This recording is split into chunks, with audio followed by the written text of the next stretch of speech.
There is no war, fear, or need for speed on this journey. It doesn't have any big surprises or endings. This story moves slowly, like a breath in the dark.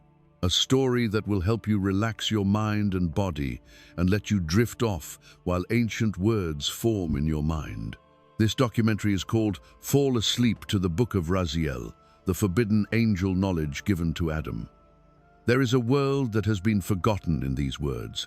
It doesn't demand attention, it gently invites it. A place where people don't yell about what they know but whisper it, and where silence has its own meaning. Tonight, we go back to a time when history didn't have a name. Before there were cities, kingdoms, or even memories that were heavy. We go back to the time after Eden, when Adam was already behind the garden and the world was quiet in front of him. This story doesn't start with creation. It starts with what happened next. The first night of being away from home, with the first silence that really hit home. The garden, which Adam, the first human, had always known, was no longer there. The air was different. The ground felt colder. The stars above looked like they were farther away than they had been. Questions came up without sound in that stillness, and understanding seemed far away. This is where our story starts, not in the light, but in the dark, not in the truth, but in the mirror. This documentary will gradually examine the perceived nature of the Book of Raziel and the reasons it was not intended for universal access. We will think about why this knowledge came from an angel and why it was given only after loss, not before. We will move slowly and carefully, letting each idea sink in before the next one comes up.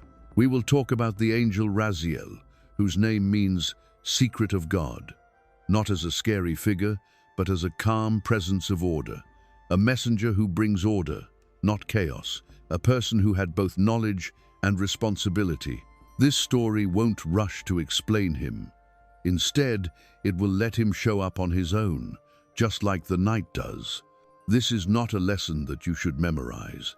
It is not a debate that can be won.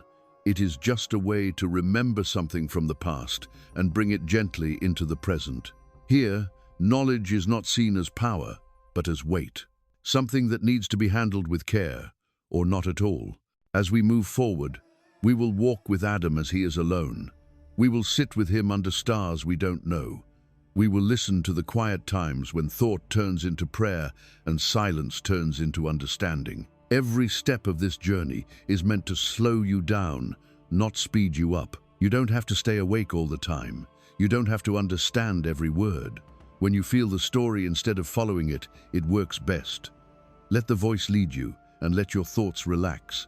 As the rhythm of the night takes over, let the edges of the day fade away.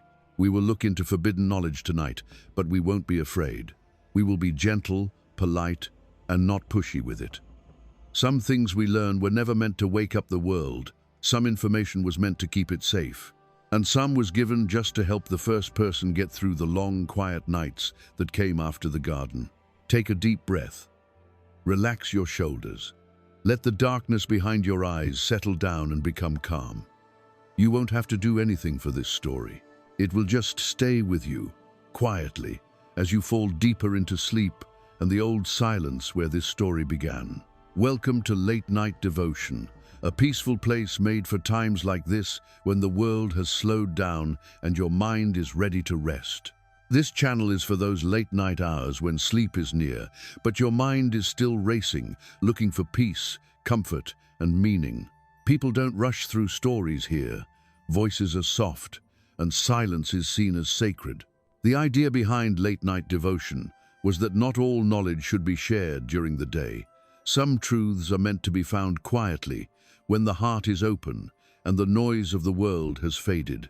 This channel is about old teachings, lost writings, and spiritual traditions that have been pushed aside, hidden, or erased from history over time. A lot of what we share here comes from texts and traditions that were never meant to be forgotten, but over time they have faded from memory. People often left out, changed, or made simpler stories about angels, early humans, divine order, and sacred wisdom. Not because they didn't mean anything, but because they made people listen more closely than usual. Late-night devotion is not here to question faith or replace it.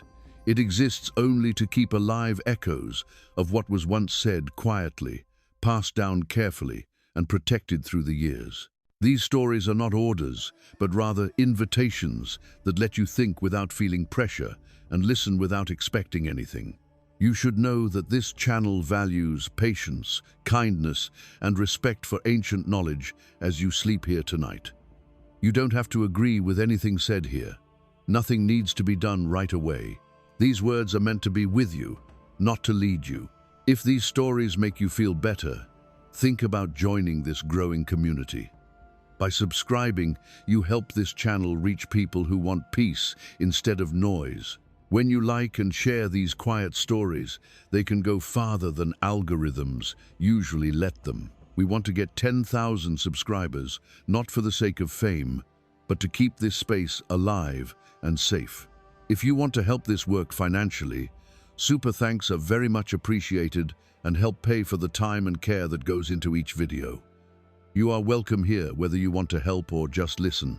For now, get comfortable, take a deep breath, and let the night continue to unfold around you. Before we go any further into tonight's story, let's take a short break. This is a quiet moment meant to be calm and relaxed. Late-night devotion is possible because of people like you who choose calm over noise and patience over urgency. This space grows slowly, like most important things do, and your being here already means more than you might think. If these late-night stories make you feel better, and the tone helps you relax and slow down your thoughts and breathing, please subscribe to the channel. By subscribing, you can help keep this space alive so that others who may need it can still have these quiet hours. Sharing and liking the video also helps these stories get to people who might be looking for rest but don't know where to find it.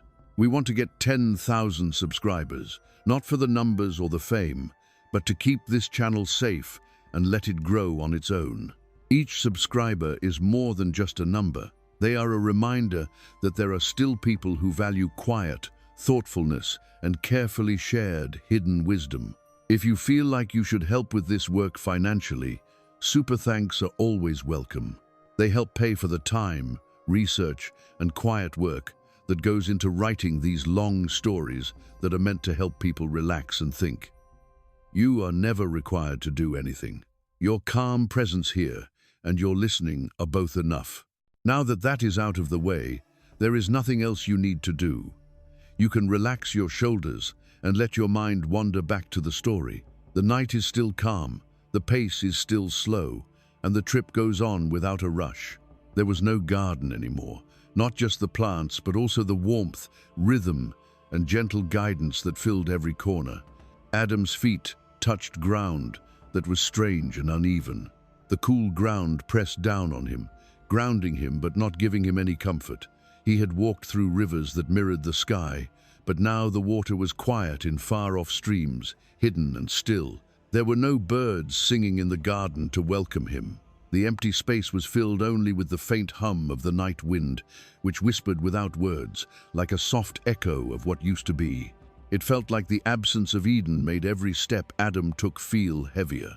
He looked out at the horizon, looking for shapes, trees, and other things he knew. But nothing looked familiar. The world looked like it went on forever, and it was so quiet that it made you want to pay attention. Every noise and every movement of the air was louder. In the vast stillness, the soft rustle of leaves in the distance, the faint sway of branches, and the murmur of insects all seemed louder. There was no one to explain, no voice to guide, and no one to share the moment with. It was complete solitude, but not loneliness. There was a new kind of awareness, the awareness that I was the first and only person to see the world outside the garden at night. The sun had long since set, and the sky was now a deep indigo with soft shadows. Darkness came slowly, wrapping around the land with care instead of force. The stars started to show up, first shyly, and then with a quiet brilliance. The clusters of stars shone with a cool, distant light, like small lamps carefully placed across the sky. Adam looked up at them and felt their quiet order. He could feel the rhythm of something huge that he couldn't yet understand. The sky seemed to go on forever, wrapping him in its calm, quiet arms. In this new place, Adam's thoughts moved slowly. Without the garden's structured guidance, his mind turned into a river, flowing through memories and options. He remembered the soft ground under his hands, the clear water, and the gentle wind that had once seemed so normal. Now, every memory felt like a treasure that was far away and fragile, like a reflection in a pond that was moving away from him. But those memories were all he had. They were friends, small things to hold on to in the vastness. He walked for hours, but the way he thought about time had changed. The night seemed to go on forever, without the sun to mark its passage. It was a flowing canvas of dark and light, shadow and starlight. His breathing became more noticeable, and each time he breathed in and out, he felt connected to the quiet pulse of the world.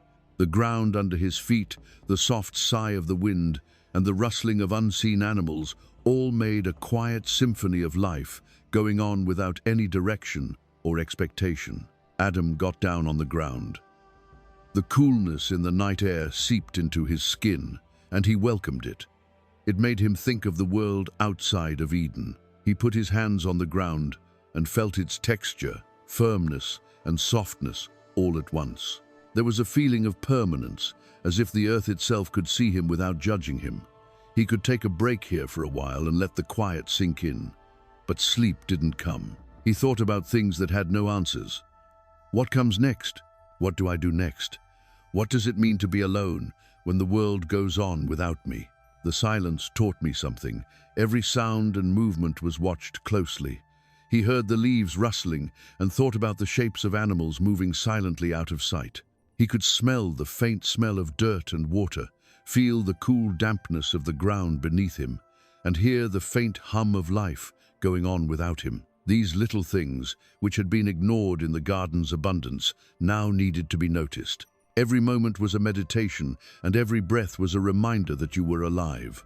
Adam started to get that being alone didn't mean being empty. It had depth. It was reflective. It was aware of being alive slowly and on purpose.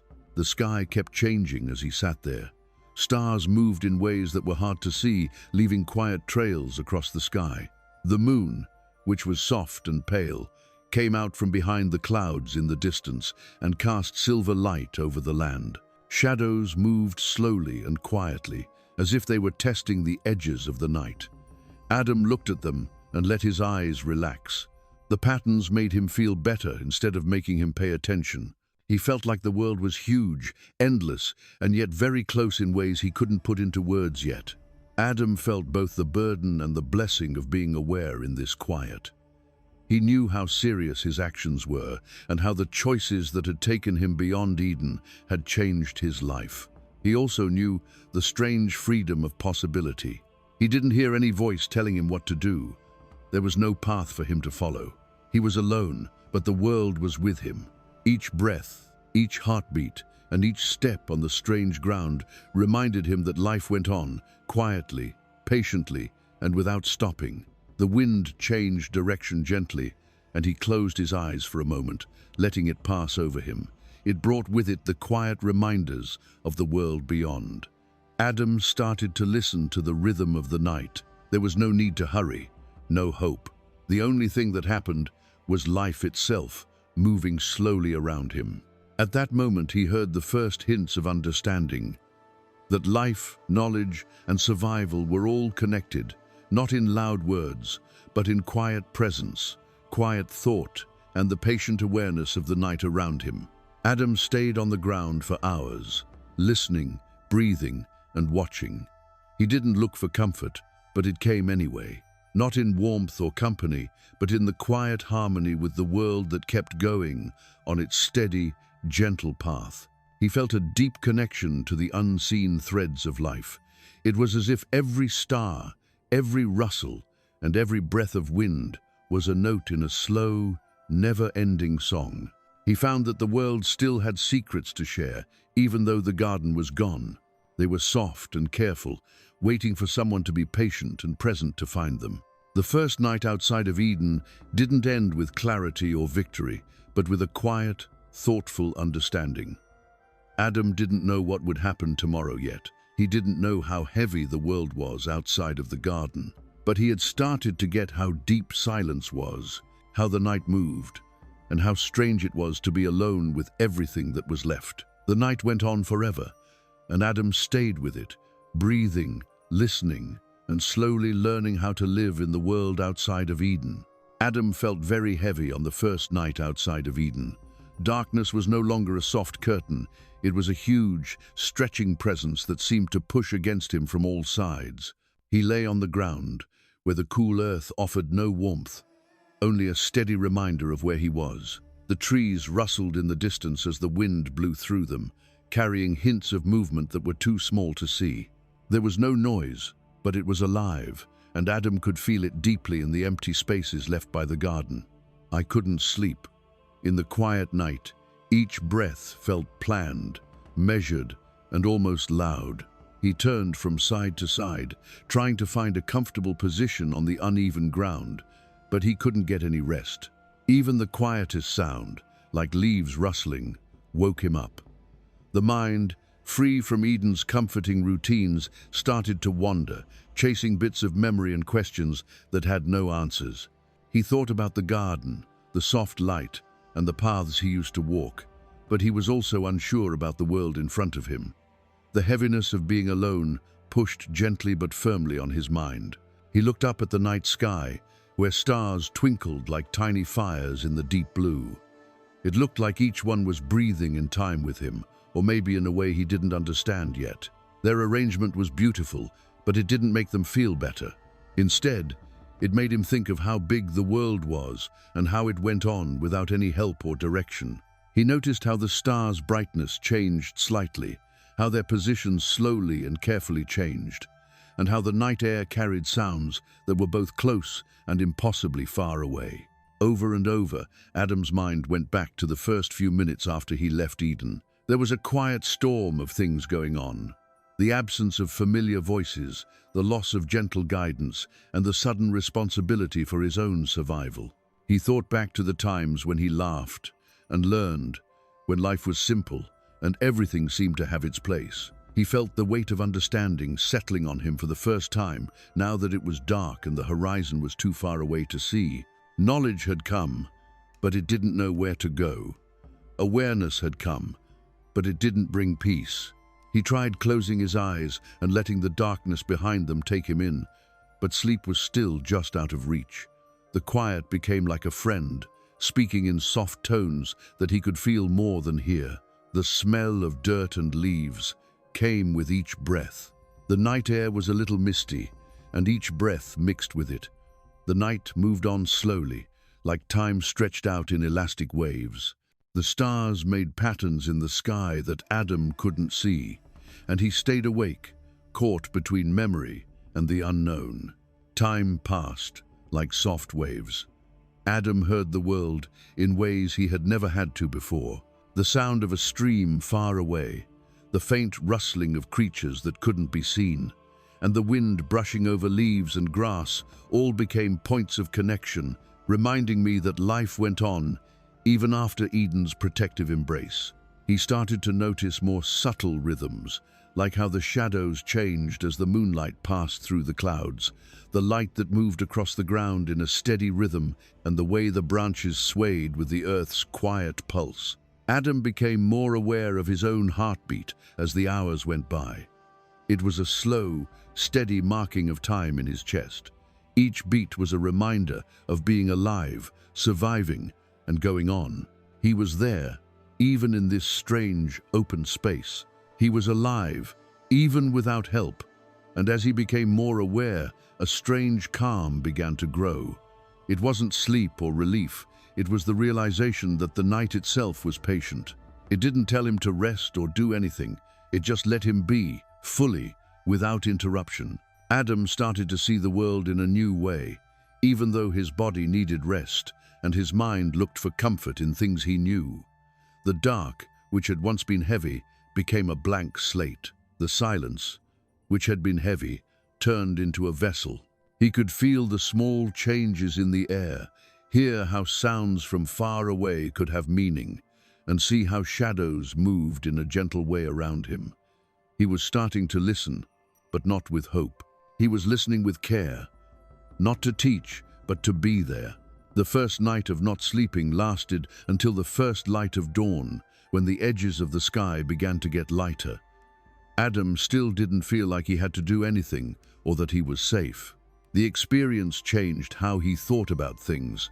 It taught him about the patience of time, the deepness of being alone, and the quiet importance of just being. He hadn't slept, but he had learned something else, that the night was more than just a place to pass through. It was a teacher, a friend, and a mirror of his own life as it was unfolding. Adam hadn't fallen asleep by the time the light started to touch the horizon, but he had found a rhythm to the night. A rhythm in which silence and thought could coexist, where being alone could be both hard and comforting, and where awareness itself was a friend. The first lesson outside of Eden was that some truths don't come out in action, but in being there patiently, not in comfort, but in quiet observation, and not in action, but in the soft, constant act of just being. So, the first night Adam couldn't sleep went by without panic or fear, but with quiet attention. He stepped out into the pale light of morning, knowing that the world was big, the night was long, and the first steps of awareness often come before the comfort of sleep. So Adam started to walk away from Eden, carrying with him the gentle weight of being awake, the patience of watching, and the slow, steady presence of a mind that was learning to live in the world in a new way. As Adam's eyes followed the faint glow of the early stars fading with the coming dawn, it felt like something new had entered the stillness of the world. It wasn't a sound that made itself known, or a movement that drew attention to itself. It was more like a soft change in the air, like the universe's gentle breath acknowledging a moment. Adam felt it before he could put a name to it, a quiet awareness and a soft vibration in the night.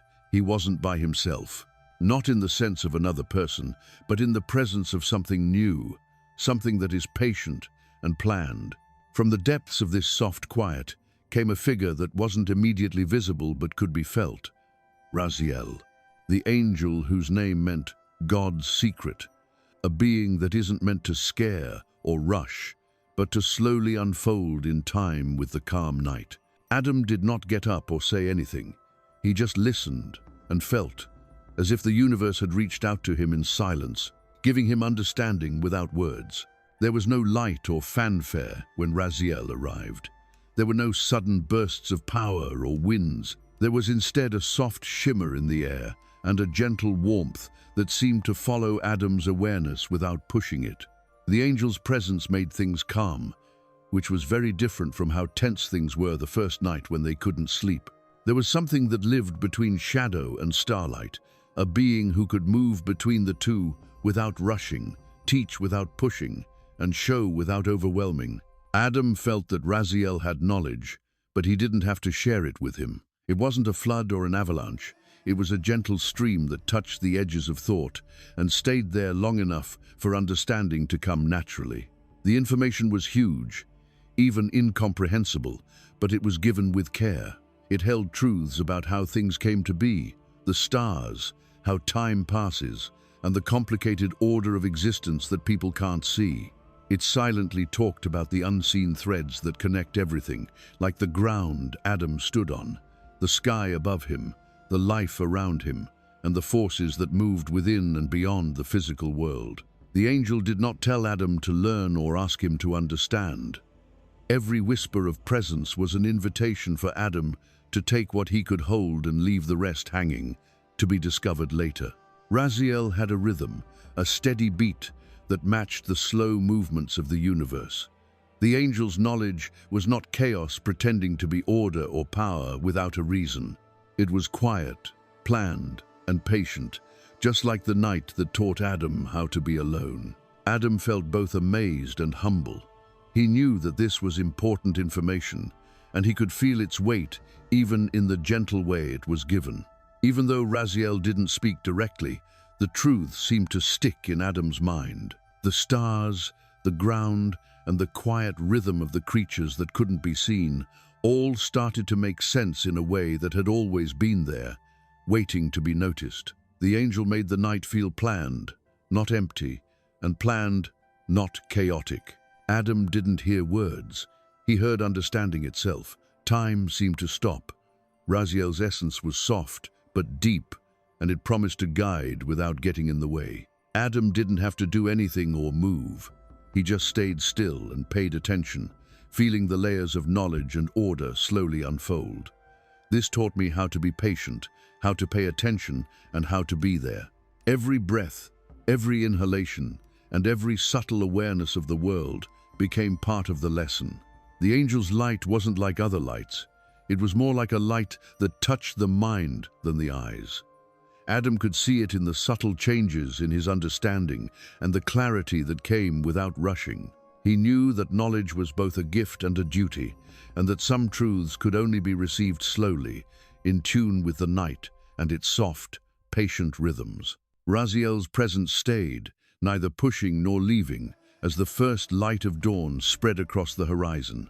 The angel stayed like a soft song at the edge of Adam's mind, letting him take in what he could, while the rest waited to be revealed in time. Adam knew, at least in part, that the night was not over. It had just changed. The lesson went on, perfectly in time with his breathing, the sound of the trees moving, and the fading stars that were slowly coming into view. So, in the quiet calm of this early morning, Adam met Raziel. He wasn't scared or in a hurry. He was just paying attention. The angel was both far away and close by, there but not there, giving advice not as a teacher but as a friend to the night. Adam started to realize that this information would change him, but not right away. It would take time, just like the stars moved across the sky. This is how the first meeting with the angel Raziel taught me about stillness and perception. Adam knew that not all knowledge is meant to be overwhelming, and that not all understanding has to happen right away. Some truths need to be felt in silence and slowly taken in, like the soft spread of dawn, until understanding comes naturally, without stress or hurry. This was the start of a journey that would take him far beyond Eden, but he would always be grounded in the steady rhythm of the world and the quiet presence of a secret known to few. The night stayed with Adam, holding him in its quiet embrace, long after the first pale hints of dawn had begun to brush the horizon. The shadows got softer, and the cool air brought with it the faint smell of the earth, wet soil, moss, and the smell of flowers that weren't there.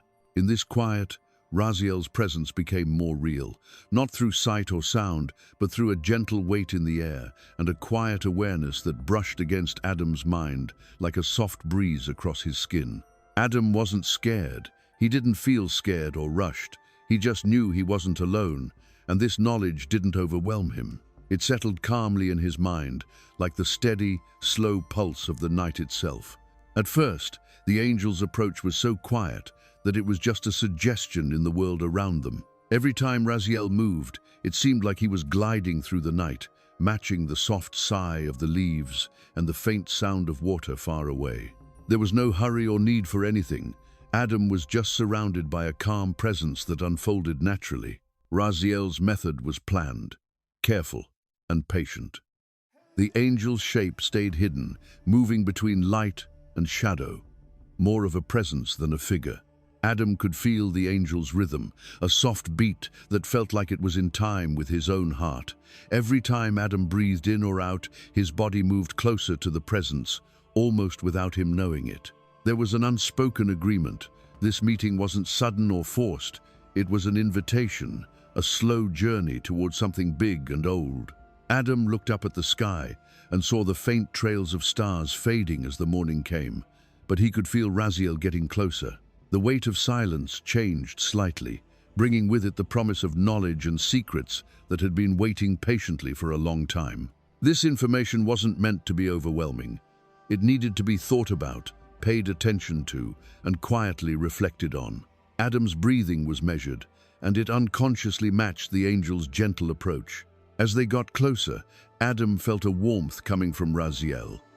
It wasn't a heat that could burn, but a presence that made him feel better, a quiet light that filled the empty spaces in his mind. He didn't have to say anything because words weren't needed. There was meaning in the air, and Adam's mind grew to meet it. He felt the small changes in the wind, saw the faint light that seemed to ripple through the night air, and noticed how everything around him became clearer and more intentional, as if the angel's approach had set everything into a slow, harmonious rhythm. In these moments, time seemed to slow down. Seconds turned into a slow, steady flow, and Adam felt both the weight of eternity and the closeness of a single heartbeat. Raziel moved closer so gently that the act of getting closer became a lesson in and of itself. The angel didn't come close because of power or force. Instead, it was quiet patience, careful awareness of the space between them, and respect for the way Adam's body worked. Adam's mind, which was usually racing after the first night without sleep, started to calm down. He felt everything more deeply, the firmness of the ground under him, the wind's whisper, and the slow, patient movements of life in the distance. Raziel's approach fit with this rhythm, blending in with the natural pulse of the night and turning loneliness into a shared awareness. Adam learned that knowledge could be gentle, that secrets could come without asking, and that some meetings were meant to happen at their own pace. The air seemed to ripple with Raziel's presence, slowly revealing the complex layers of the world that Adam had not yet seen. The trees, the rocks, and the streams in the distance all took on new meaning. The angel's slow, steady approach revealed the meaning of each part of creation. Adam felt like he wasn't just watching the world. He was starting to live in it more fully, understanding its subtleties and patterns without needing to label them or fully understand them. Adam could now feel a quiet energy coming from the angel. It wasn't too strong or too weak, but it was deep in its calm. There was something old in the air, something older than memory, something that was deeply connected to the very fabric of existence. Adam could feel the insight coming on, like the first notes of a song that slowly grow in the mind before they become sound. Raziel didn't say anything. It was a kind of knowledge that didn't need to be acted on, just paid attention to, waited for, and accepted. Adam realized in the silence that Raziel's approach was not just physical. It was a lesson in being still, a lesson in timing, and a way to learn wisdom that you should take care of. The angel's intentional closeness showed the delicate balance between being patient and being aware. It showed that some truths could only be understood slowly, in sync with the world's and the mind's rhythms.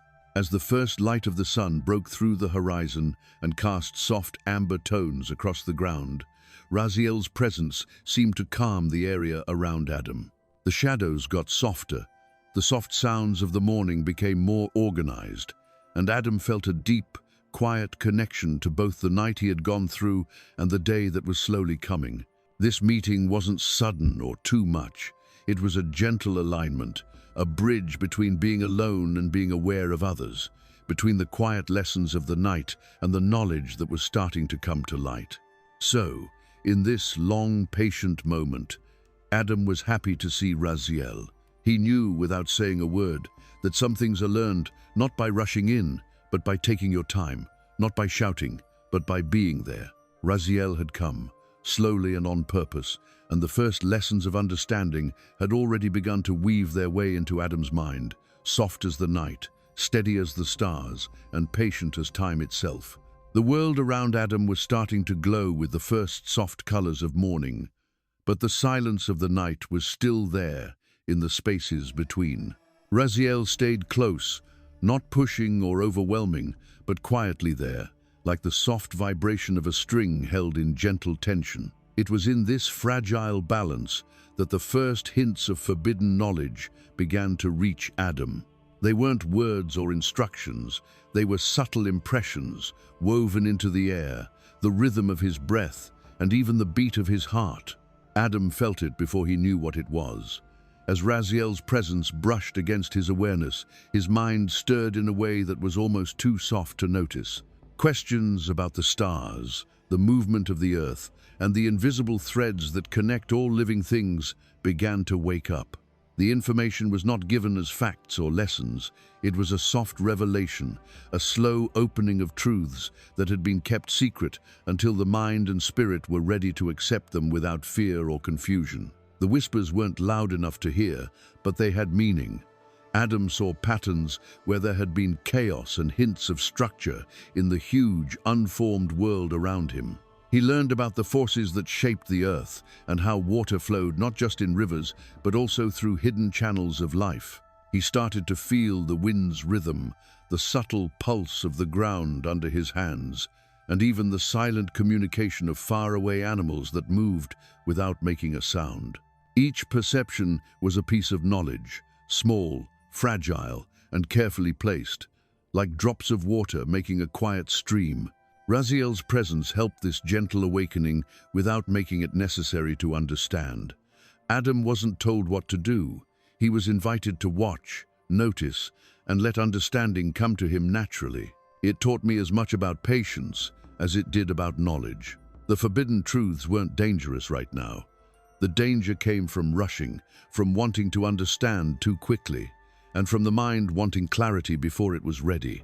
Instead, they came softly, like a light breeze that brushed against the leaves of the trees and showed their shape without pulling them up. Adam's senses grew. He became aware of the invisible threads that connected everything, the balance between light and shadow, the cycles of growth and decay, and the unseen forces that guided life and movement. Every detail seemed to have a purpose, but it wasn't forced on anyone.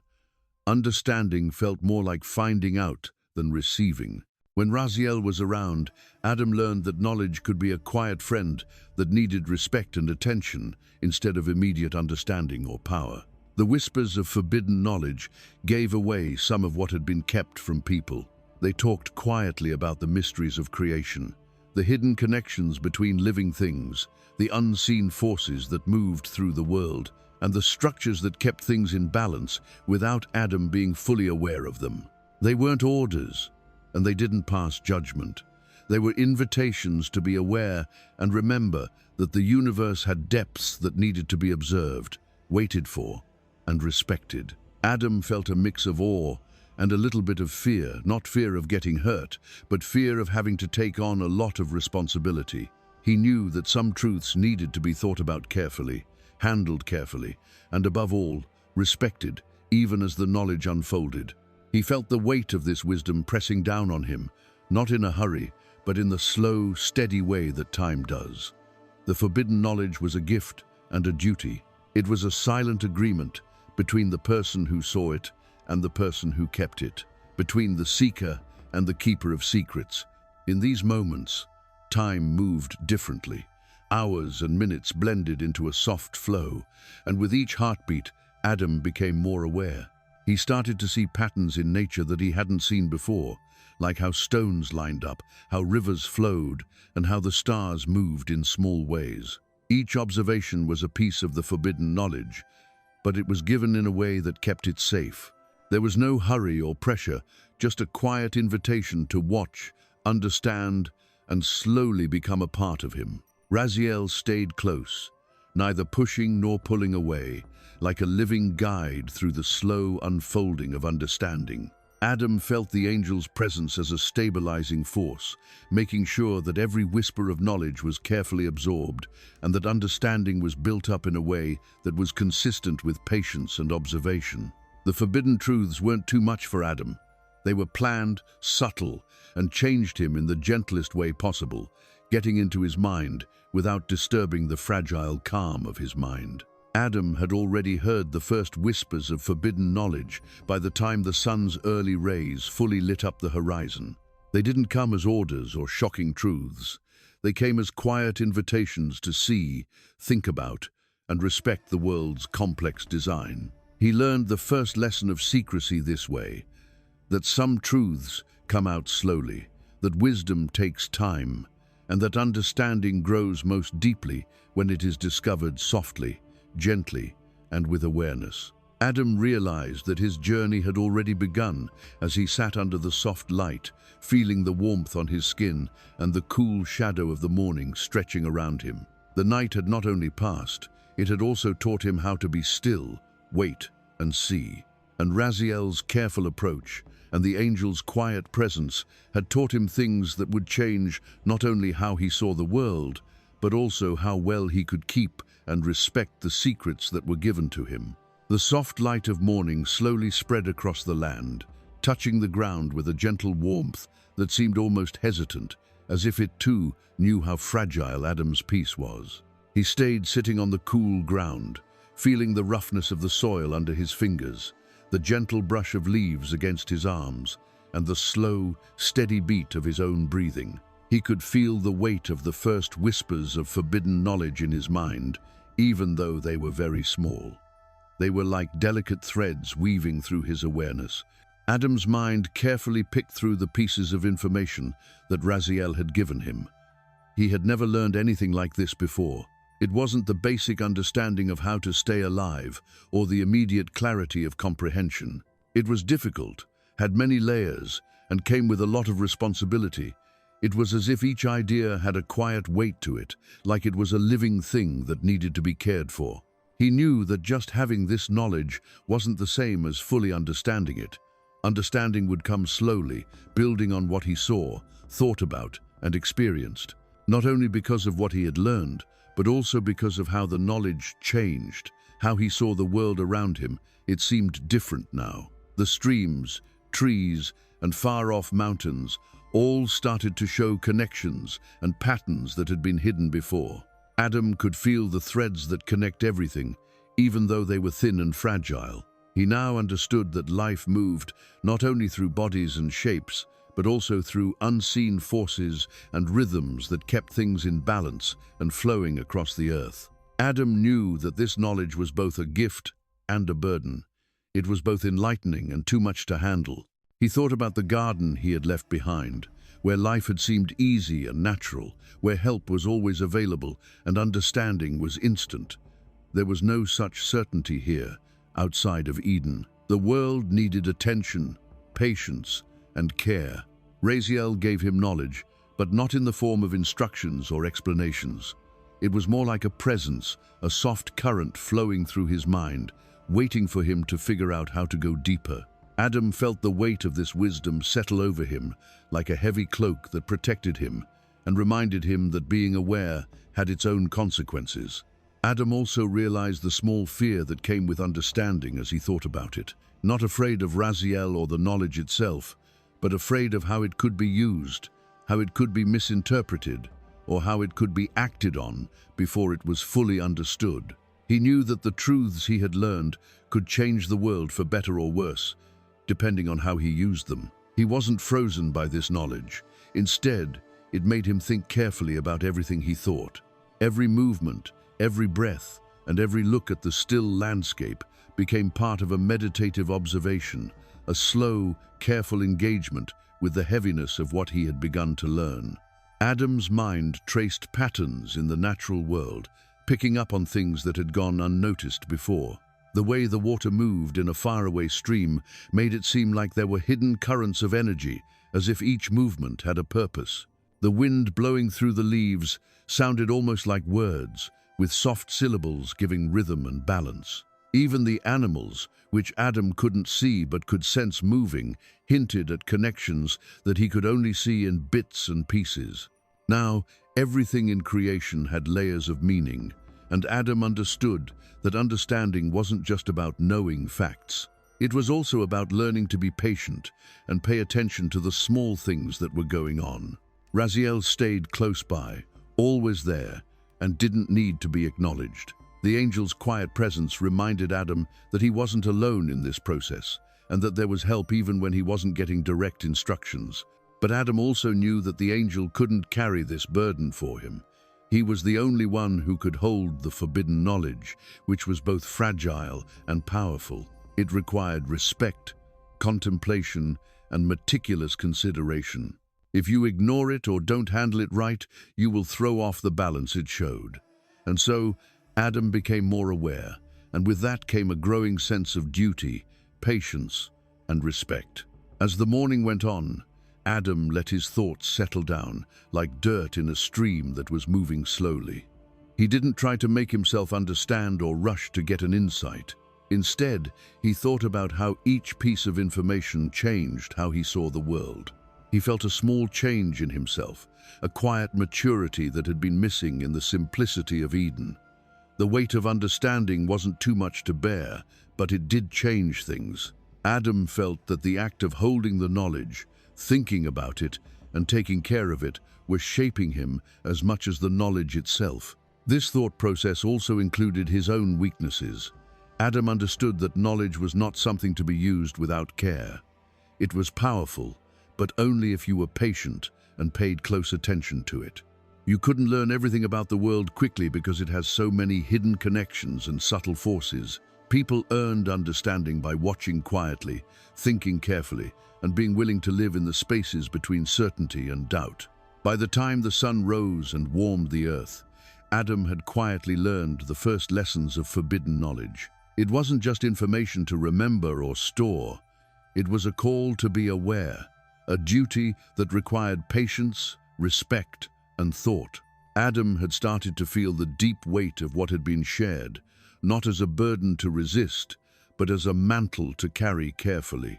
It changed how he saw things, how he acted, and how deeply he engaged with the world around him.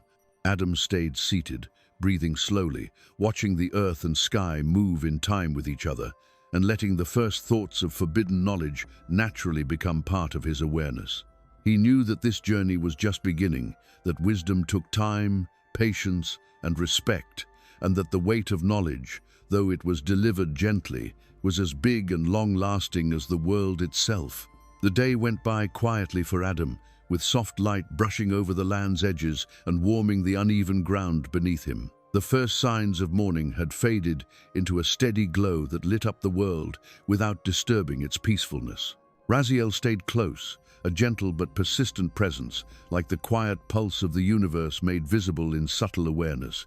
In this patient space, the first lesson of secrets began to take shape. It wasn't a lecture or an instruction. It was a living, breathing rhythm that Adam could feel in the air, the subtle vibrations around him and the quiet movement of his own heartbeat. Adam paid attention, not with hope or demand, but with an openness that was like the soft light of dawn. At first, Raziel didn't say anything. The lesson came through feeling and being in sync with the natural rhythms of the world. The wind blew across his face, bringing with it the faint smell of dirt and flowers far away. He could feel the water moving in a hidden stream, the earth rising and falling slightly under his hands, and the quiet movements of life that were happening all around him without him seeing them. Now, each of these details that had gone unnoticed before had meaning. Each was a piece of the secrets that had been kept hidden until someone with patient eyes and a sharp mind could see them. The angel's effect was small. Raziel didn't force Adam to learn. Instead, he made it possible for Adam to learn on his own. In this space, Adam began to understand how fragile secrets are. They shouldn't be held onto carelessly or shared without thinking. They needed people to be patient, respectful, and watch carefully. Some truths could be said directly, while others could only be hinted at.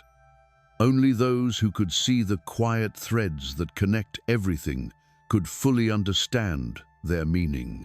Adam felt the weight of this principle gently pressing on his mind. It reminded him that being aware wasn't just about getting facts, but also about learning how to use them responsibly. Adam saw how light and shadow worked together in a subtle way. It seemed like every detail of the environment was full of layers of hidden order.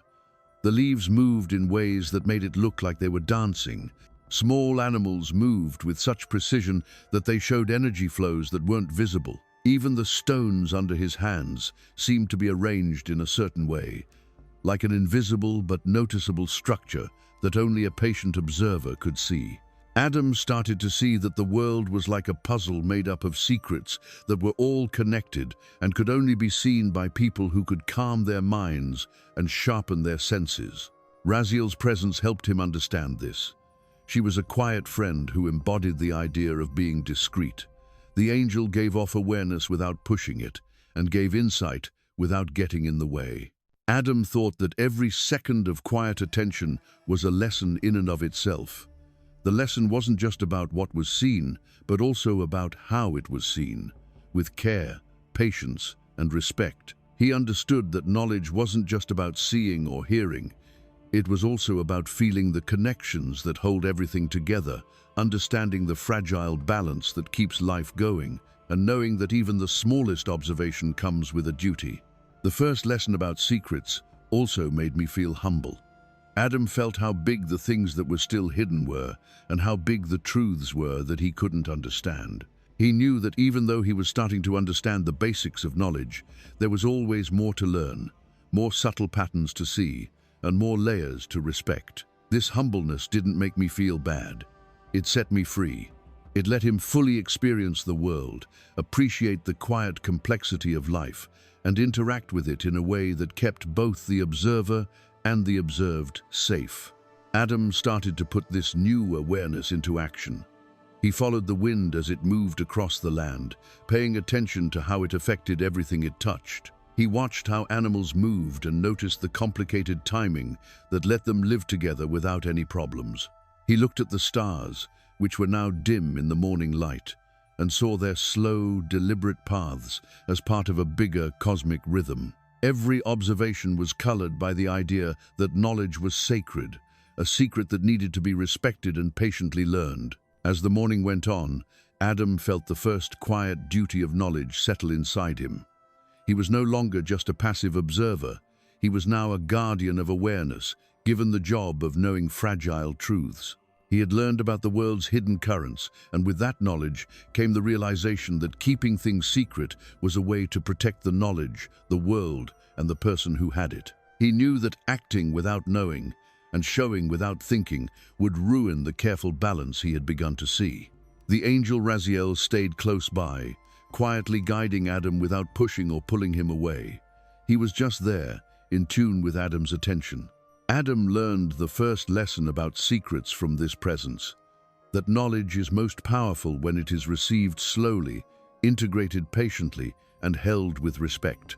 There was no need to hurry or do anything right away. The lesson was in the waiting, the watching, and the slow growth of awareness. By the time the sun rose higher in the sky and cast a steady, warm glow over the land, Adam had learned the most important parts of this first lesson. He knew that secrets were not to be taken lightly, not because of words or logic, but because of a deep, instinctive understanding. They wanted people to be patient, respectful, and aware. Once someone saw a secret, it became a part of them and changed how they saw, thought, and acted in small but important ways. Adam sat quietly on the warm ground and felt a quiet sense of satisfaction that he had started this journey.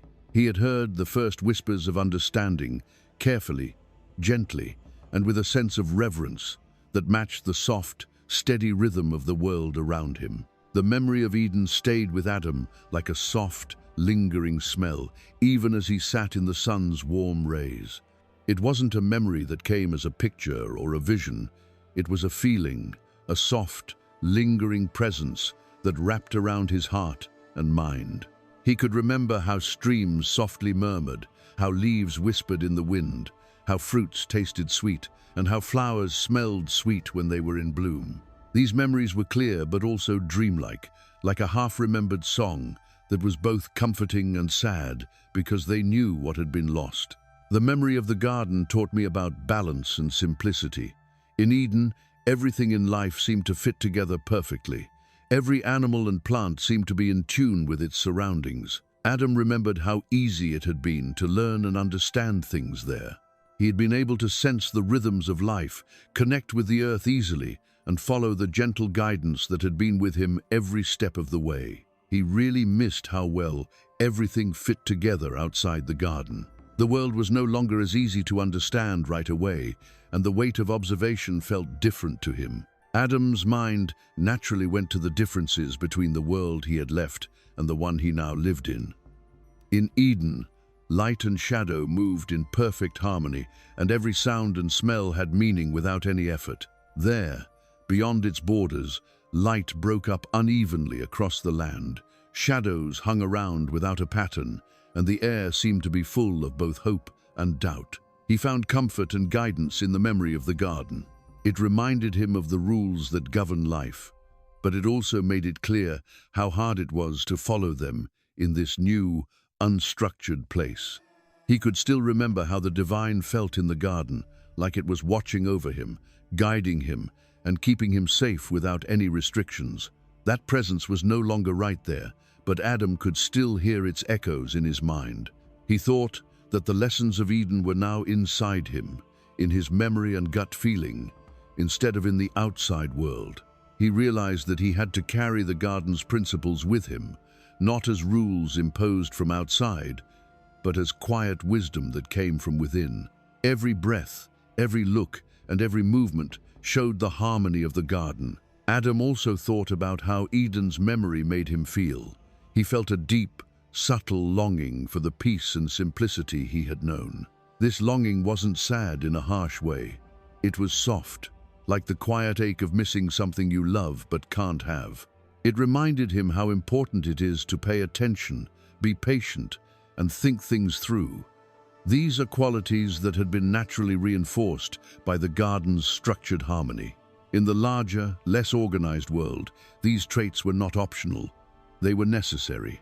Adam could think about these memories because Raziel was nearby. The angel didn't talk about Eden directly or try to bring up its image. Instead, Adam was able to remember the garden naturally because Raziel was so close by. This let the lessons come to him when they were ready. The angel's presence helped keep things stable. It was a reminder that understanding could come slowly, and that even the distant memory of Eden could give useful, subtle advice on how to get around in the new world. Adam's memory of the garden also changed how he saw the world around him. Even everyday things, like the curve of a stone, the sound of water flowing in a stream, and the sound of leaves rustling, started to remind me of the garden's peace. There were patterns where there had only been randomness before, and Adam's understanding of how everything is connected grew. He understood that the ideas of Eden weren't tied to a specific place. They were ways of seeing, paying attention, and caring that could help him even in places he didn't know. Adam's thoughts turned to how he felt inside. He noticed how his mind reacted to this memory. When he let himself think about Eden's impressions, he felt calm, more aware, and clearer. On the other hand, when he tried to force understanding or control his environment, the peace went away, and the problems of life outside the garden became clear. He started to realize that remembering Eden wasn't just a way to feel nostalgic. It was a way to build patience, awareness, and balance, which are all important for dealing with both the visible and invisible currents of the world. As the morning went on, Adam let himself sit quietly, lost in the mix of memories and what he was seeing right now. He let the feelings of the world, the warmth of the sun, the soft rustle of leaves, and the distant movement of animals mix with his memories of Eden. This mixing made a subtle balance inside him, a calm place where memory, knowledge, and observation could all be present without fighting. It was in this space that he started to understand what it really meant to be responsible for both awareness and responsibility. By late morning, Adam had a deep understanding. The memory of the garden was not a limit or a simple reminder of loss. It was a living thread that connected the past and the present and guided how people saw and acted in the world outside. By remembering these things, he could deal with uncertainty in a way that made sense, see small patterns in the world around him, and learn to be patient even when he didn't know everything. The garden's memory lived on not as a place, but as a quiet teacher that gave those who were willing to sit, watch, and learn its lessons, insight, and peace. Adam let the soft echoes of Eden settle into his mind in this way. They became part of his daily rhythm, changed the way he thought, and helped him understand the delicate balance between knowledge, perception, and patience. The memory of the garden was both a comfort and a guide. It was a quiet force that would continue to shape his journey as he moved deeper into the world, carrying the lessons of harmony, observation, and gentle wisdom with him on the path ahead. The morning light had grown into a calm, steady light that spread evenly across the land, washing the ground in soft gold and muted green. Adam stayed sitting on the gentle slope of a low hill, his eyes following the land's curves and his mind tuned in to the small changes in the world around him. The lessons from Raziel and the memory of the garden had settled inside him, helping him see not only the surface of creation, but also the hidden patterns, cycles, and currents that made it all happen. This was the first time he really saw the natural order as something that was alive, made sense, and had a purpose. Adam started with the water moving. He watched a small stream wind its way through the land. Its flow was slow but steady, and each ripple reflected light in a delicate dance. He saw how the current picked up fallen leaves and small twigs and carefully dropped them along the banks, where they fed the soil and tiny creatures that lived below the surface. The stream's flow wasn't random or chaotic. It followed rules that were hard to see but always there. It shaped the land quietly and kept life going. Adam learned that water was more than just a resource. It was also a teacher that showed him how to balance movement, purpose, and harmony. Next, he turned his attention to the air. He could feel the wind lightly brushing against his skin and saw how it moved the trees. The branches moved slowly, the leaves whispered to each other, and the seeds caught the wind and traveled long distances without getting lost. Adam started to understand that every movement had a reason, a rhythm, and an effect that went beyond what he could see. The wind carried not only smells and temperatures, but also the possibility of growth, change, and connection between faraway places. It had an unseen force that showed a level of order that took time and careful observation to fully understand. Adam quickly became interested in animals. A deer walked carefully through the grass, its movements deliberate and balanced. It was alert but calm. Birds sang softly from trees far away. Their songs mixed with the buzzing of bugs and the soft rustling of small animals in the bushes. Even the ants that were crawling on the ground seemed to follow an invisible rhythm. Everything they did had a purpose and was part of a bigger pattern that he couldn't quite put his finger on yet. Adam started to see that life was a web of interconnected movements, and that every living thing, no matter how small, played a role in keeping the world in balance. Adam's thoughts went even deeper when he thought about the sun and how slowly the earth turns. He saw how the light slowly moved across the land, bringing out some shapes and casting others into soft shadow.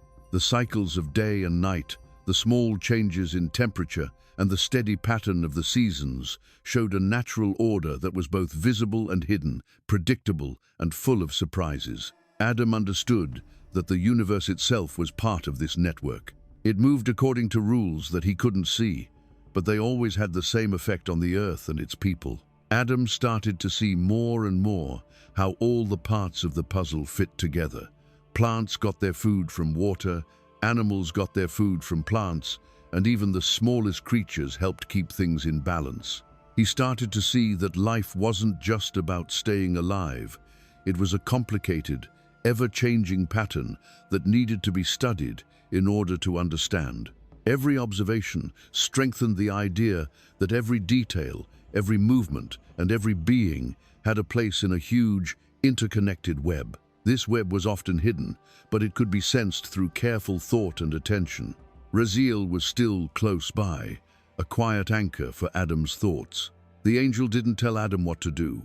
Instead, it let him become more aware on his own, encouraging him to watch and think without being interrupted. The lessons of the natural order were not given as orders or facts, but as things that people had to live through and think about carefully. Adam started to realize that knowledge, when pursued with mindfulness, unfolded progressively, akin to layers of light penetrating a thick forest canopy. Adam thought about the cycles of birth, growth, decay, and renewal. He saw how fallen leaves made the soil better, how seeds grew after resting, and how this steady rhythm was important for both animals and people. Each part added to the whole, and each whole had a balance that needed to be carefully maintained. Adam's understanding went beyond the surface. He was starting to see the small connections that make up the very foundation of life.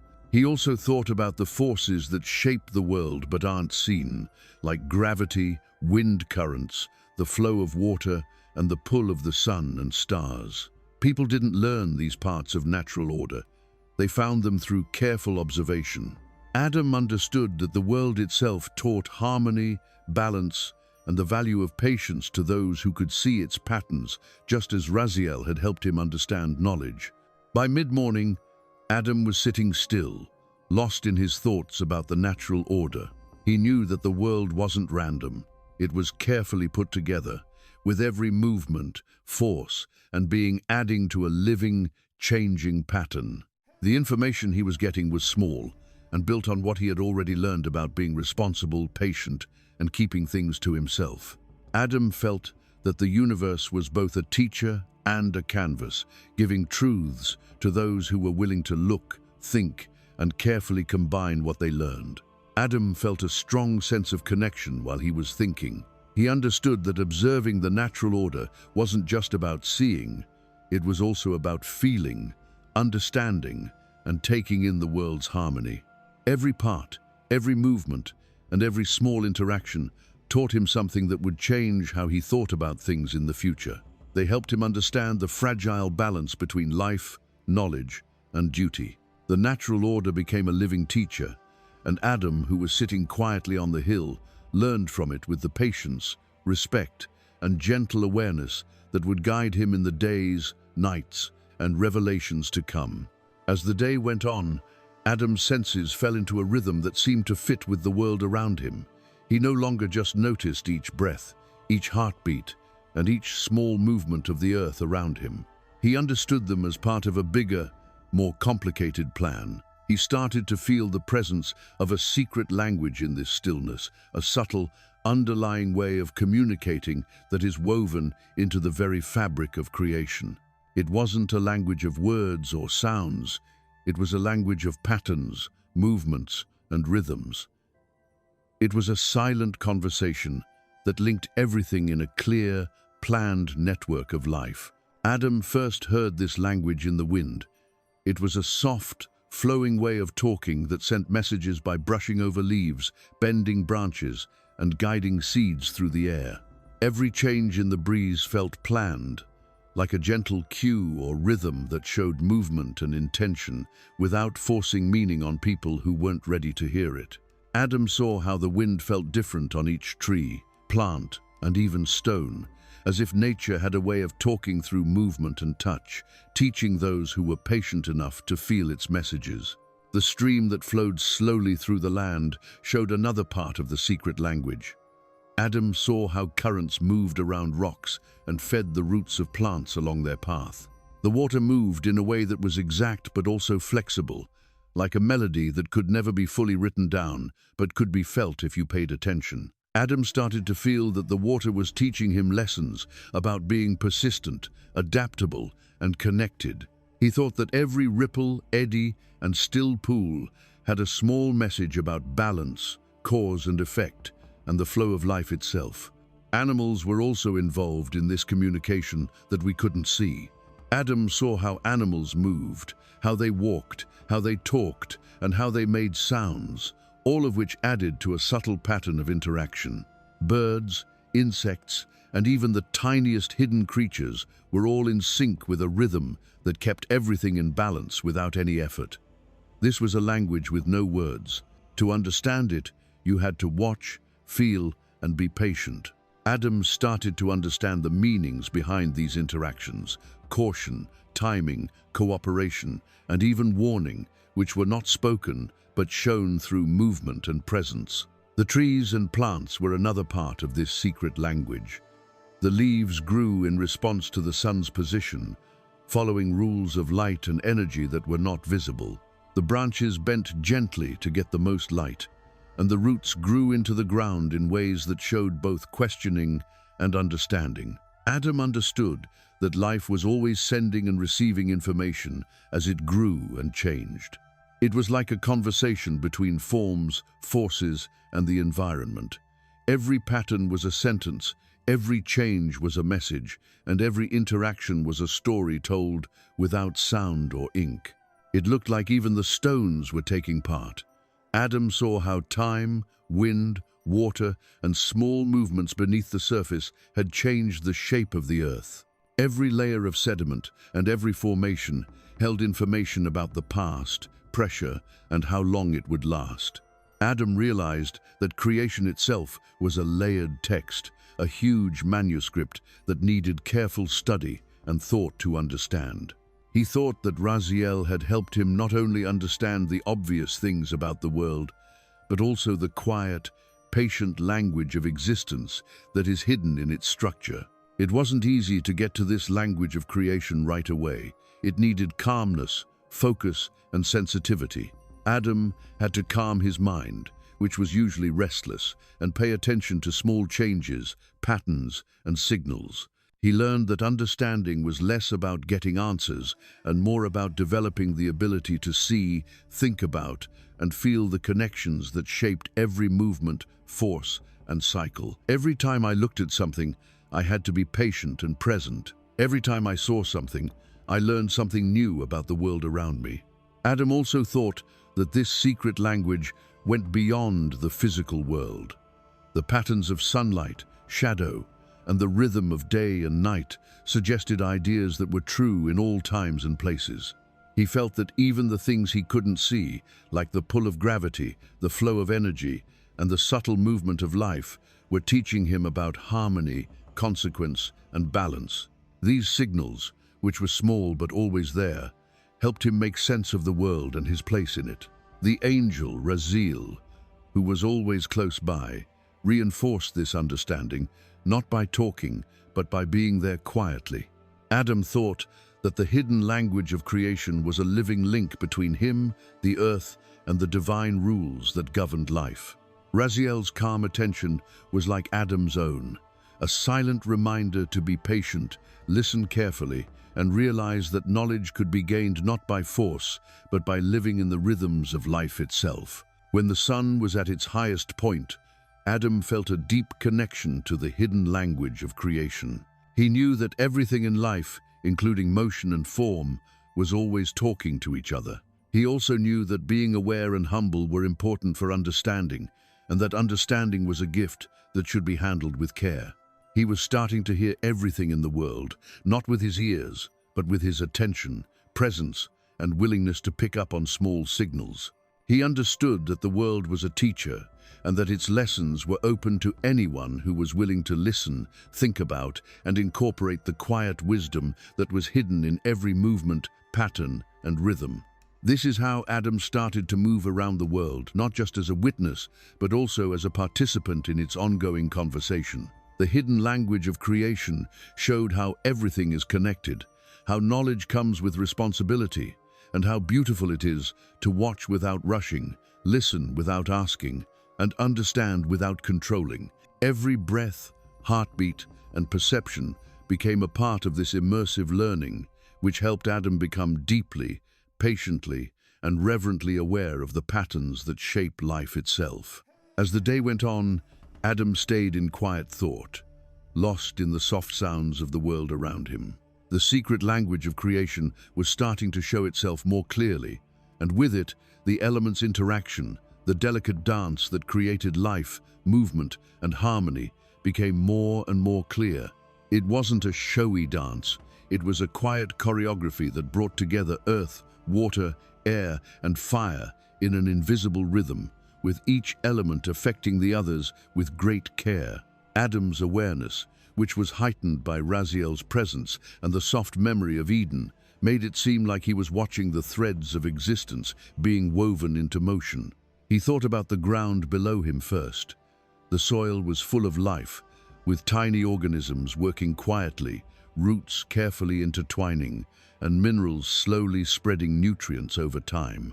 The rocks told stories of strength and change, shaped over hundreds of years by forces we can't see right away. The earth was stable, giving all other things a solid base, but it wasn't still. It reacted to water, wind, and life in a constant two-way flow. Adam started to realize that even the smallest pebble added to the rhythm of the whole. Its presence was part of a dance that he could only watch slowly, patiently, and with respect. Water made the dance flow, in turn. The stream that ran through the valley moved with measured grace, going around obstacles, feeding plants and animals, and nourishing the soil.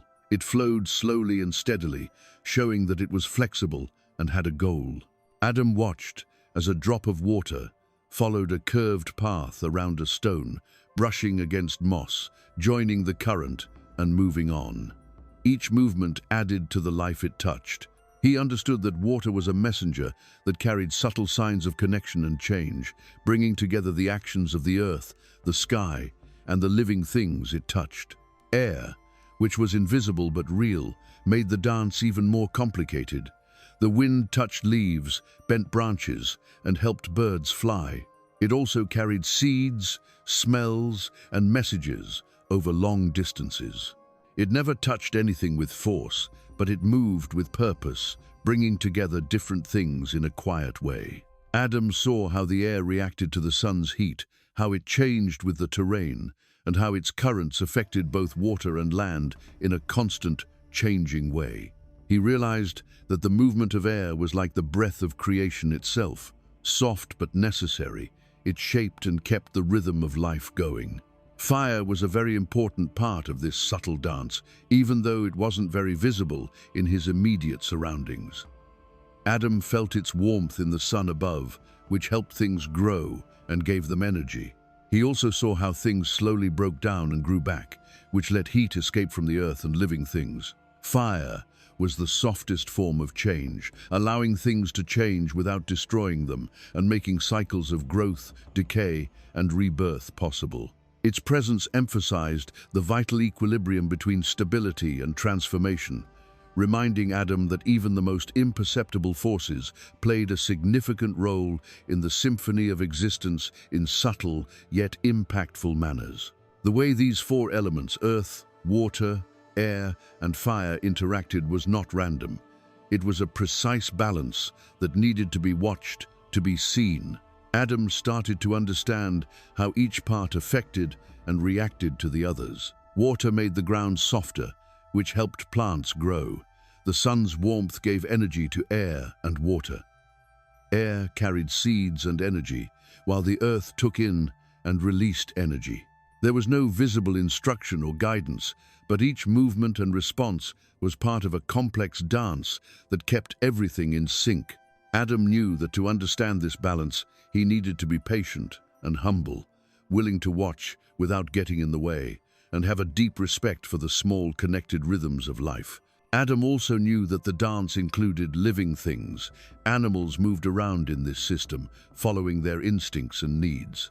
The elements affected their movements, but they also helped keep the system in balance. Birds rode the wind, and their songs could be heard from far away. Fish and amphibians, on the other hand, had to swim through currents that were made by the land and the rain. Plants, even though they were rooted, reacted to light and air by changing their growth to get energy and stay alive. Adam understood that the natural order wasn't fixed. It was a living performance, with each person following a rhythm that was both personal and shared, showing a way of interacting that went beyond words or understanding. Adam began to learn lessons in patience and subtlety from this quiet observation. The elements danced on, but they didn't need any force or pressure to do so. Every part of creation gave freely, following natural rules and laws that were not visible. Adam knew that his own interactions with the world would need to reflect this level of subtlety, being patient while learning, paying attention while observing, and acting with respect. The dance showed that even small actions could have big effects on the system, both right away and over time. Having Raziel there made this idea stronger. The angel didn't do anything, but it gave off a calm sense of peace that let Adam see how everything was connected. Adam thought that knowledge wasn't just given, but revealed through close attention, patience, and quietly noticing patterns that seemed small at first, but were important to the whole. He started to understand the deep responsibility that comes with being aware, to see without rushing, to understand without forcing, and to act in harmony with the subtle rhythms of life. By late morning, Adam's understanding of the subtle dance of the elements had grown so deep that he almost knew what to do. He could see how energy flowed, how forces moved, and how the earth, water, air, and fire kept everything in balance. This awareness wasn't just a thought, it was something he had lived through and learned through observation, reflection, and patience. He felt like the dance would never end, that it would always have a rhythm that would teach him lessons about harmony, respect, and careful observation for the rest of his life. Adam knew that the lessons of the world came slowly, on purpose, and with a quiet grace as he sat still, with the sun on his back, the sound of leaves rustling in his ears, and the gentle flow of the stream nearby. The subtle dance of the elements was a guide, a teacher, and a quiet friend, giving advice to those who could sit, watch, and listen with patience. It was a rhythm that didn't use words, but rather life itself. Adam felt a deep sense of peace as he tuned into its gentle, complex flow. As the sun began to set in the afternoon, casting long golden shadows across the land, Adam stayed seated, completely absorbed in the peaceful rhythm of the world around him. The secret knowledge that Raziel had given him was starting to make sense to him, like the faint vibrations of a distant bell that only people who were willing to listen carefully could hear.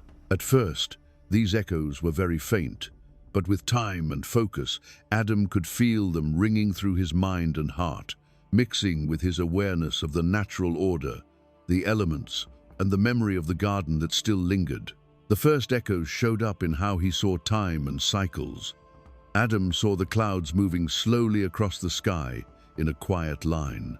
Each one brought moisture, shade, and movement that affected the land below. He watched as the sunlight patterns slowly changed, lighting up one hilltop and then another, bringing out shapes and details that would have otherwise gone unnoticed. He felt the first principles of hidden knowledge in these slow, deliberate movements, that every change and every motion had meaning, purpose, and consequence. The world spoke in whispers, and Adam was able to hear what had been quiet until now because he was patient. There were also echoes in the way living things interacted with each other. Adam saw a small bird land on a branch, tilt its head to look at the ground, and then gently flutter to another perch. A rabbit moved slowly through the grass, quietly aware of its surroundings. Even bugs that you can't see with the naked eye played a part in the delicate dance of life. Adam thought that every action, no matter how small, was part of a bigger pattern, a web of connections that needed to be understood. These movements were not random. They were a living language that echoed truths that had been hidden from view, truths that only those who were paying attention and thinking about them could see. Adam thought more about it and realized that the hidden knowledge wasn't just in the outside world. Its echoes filled his mind, memory, and consciousness. The ideas Raziel had given him, the rules, the patterns, and the duties were starting to fit in with what he already knew, changing how he thought about cause and effect, intention and consequence. He could feel the small changes in his awareness that were happening, and each reflection made him understand more and connect more deeply with the world around him. He knew that knowledge wasn't just something you had, it was something you lived, felt, and learned to fit in with the rhythms of life. Adam's thoughts led him to realize that the hidden knowledge was made up of layers. Some truths were clear right away, like the flow of water or the flight of a bird. Others needed time, meditation, and thought to show their full meaning. Raziel's teaching was never clear. It was immersive, like life itself, slowly revealing itself over time. Adam understood that the echoes of hidden knowledge were strongest when he was humble and patient, letting understanding come naturally instead of trying to force it too soon. The angel stayed close by, steady and quiet, reminding the person to be patient and pay attention. Raziel didn't say anything, didn't give orders, and didn't get in the way, but the calm energy coming from him made Adam want to keep watching, thinking, and integrating. The hidden knowledge wasn't a place to get to. It was a journey to live in. It was a growing, changing understanding that grew with time and care. Every small observation and quiet thought was a step along this path, revealing layers of meaning that were practical, philosophical, and deeply spiritual all at the same time. Adam started to see how things that didn't seem to be related were actually connected. He started to see patterns in how the wind bent the grass, how water flowed over uneven ground, and when animals moved. These patterns hinted at laws and principles that went beyond the present moment, suggesting that there was an order that controlled everything. He realized that the hidden knowledge was a link between seeing and understanding. It let him see the subtle forces that shape life without forcing his own will on them. The echoes also sent a soft message. Knowledge is powerful and enlightening, but it also comes with a duty. Adam knew that not thinking about what he saw, doing things without thinking, or misinterpreting these truths could ruin the peace he was starting to feel. The secret knowledge needed respect, thought, and time, and it taught him that being wise and being responsible are two sides of the same coin. Every new piece of information came with a quiet echo of what would happen next. This made him remember that understanding required careful, intentional interaction with the world. As the afternoon went on, Adam's connection to these echoes grew stronger. He could see how light and shadow played off each other in the landscape, feel the soft vibrations of the earth under his fingers, and see how plants and animals reacted to changes in wind, temperature, and energy. Every observation strengthened the hidden patterns.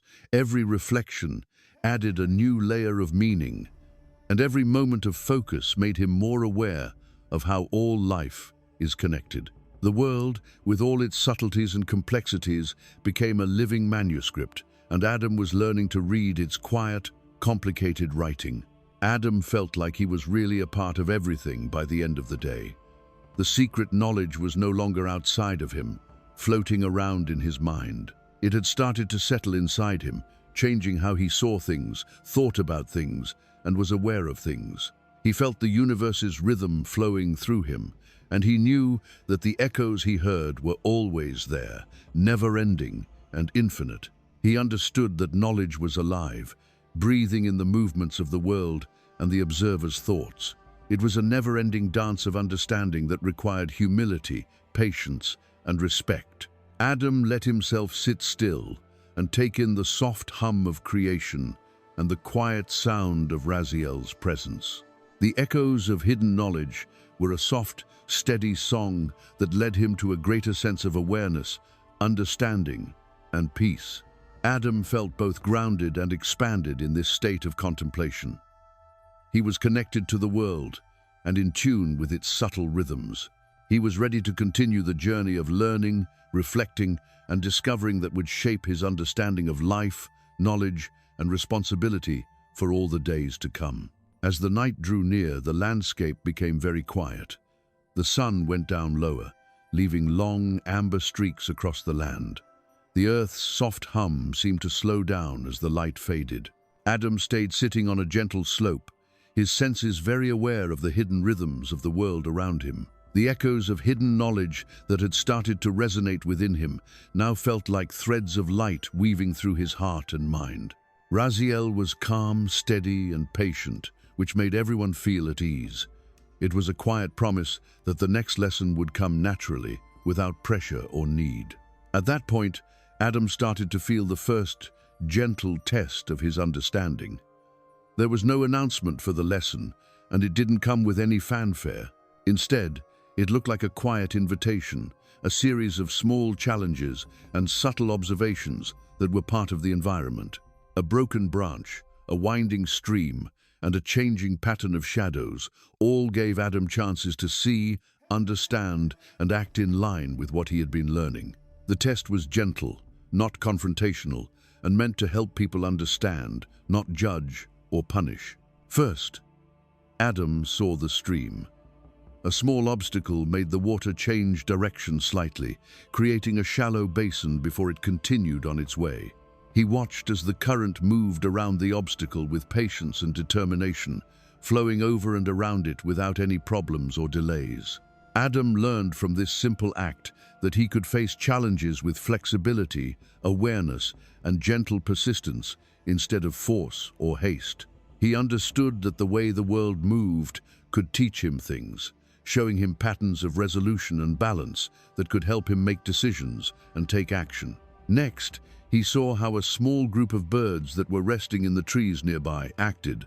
Their movements were exact, but not very noticeable. When one bird moved, the rest of the group made small changes.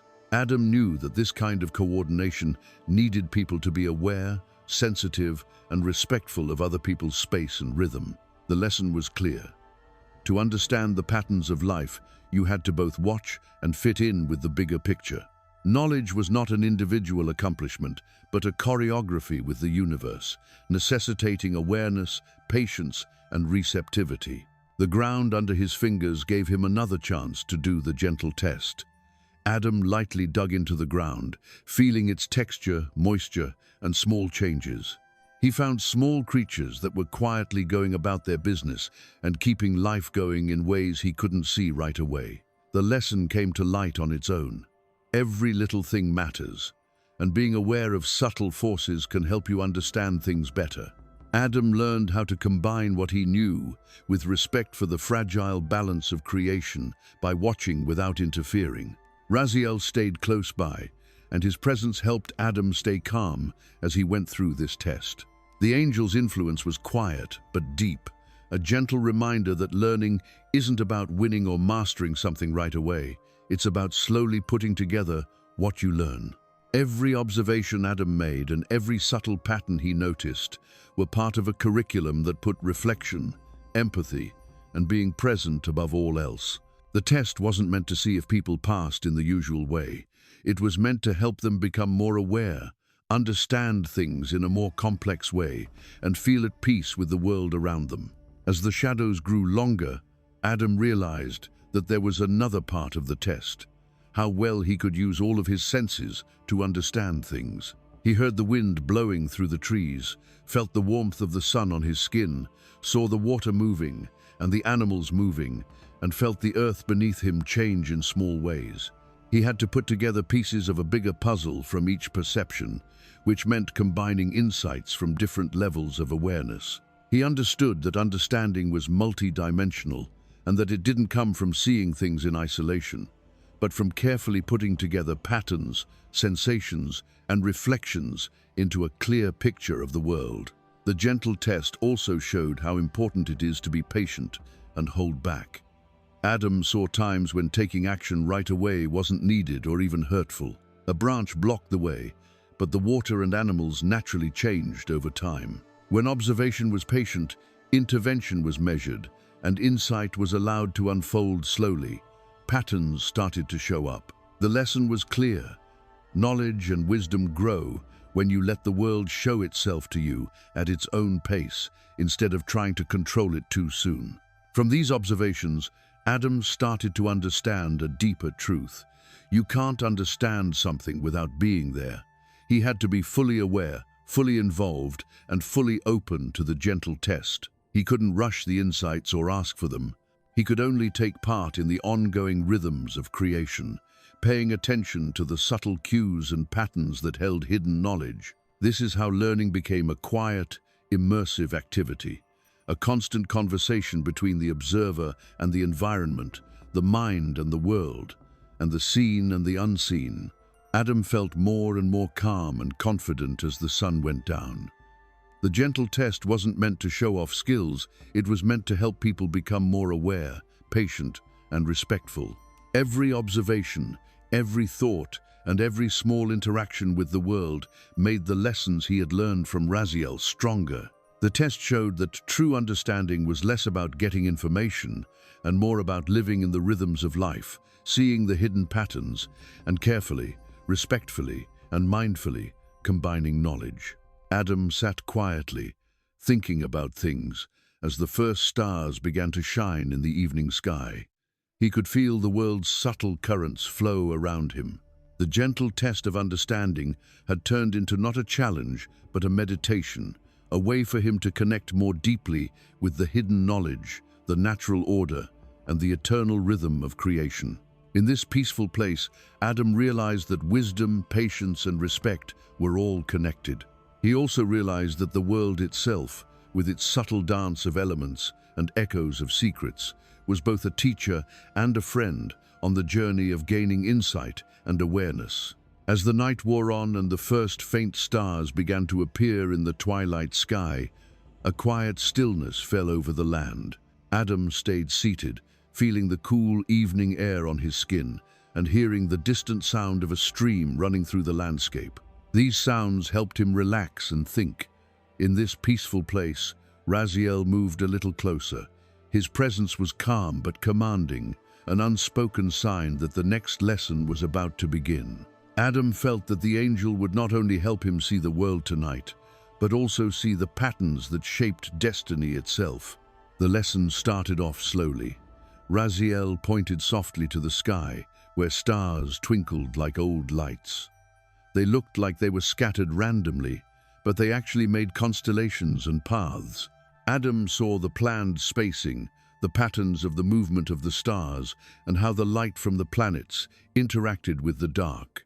There was a big plan that worked over hundreds and thousands of years, showing that even the movements of faraway worlds followed patterns, cycles, and laws that could be seen by those who were patient enough to watch. The stars were a silent language of fate, showing the complex dance that linked everything, heaven, earth, and human life, in subtle but deep ways.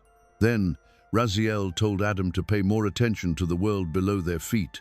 Every little thing that happened in the stream, the grass, or the leaves became part of a bigger story. The angel told me without words that fate is not random. It is the result of many patterns interacting over time. Every choice, every action, and every breath added to the flow of life, just like a single drop of water adds to the flow of a river. Adam started to realize that fate wasn't set in stone or completely random. Instead, it was a web of forces that were connected and could be read, understood, and sometimes gently changed. Adam felt like the lesson was getting deeper and deeper into the way he lived his life. Raziel's presence didn't bother anyone. Instead, it quietly encouraged people to look at the connections between his past, his actions, and his plans for the future. He thought about how every choice he had made, no matter how small, had affected things in ways he had only just begun to notice. The angel's guidance helped me understand that life is both personal and universal.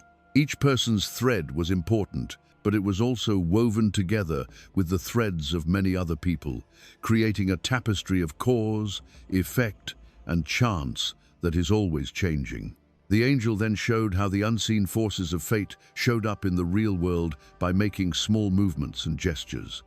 A leaf that was pushed by the wind would fall on a spot where the soil fed a seed.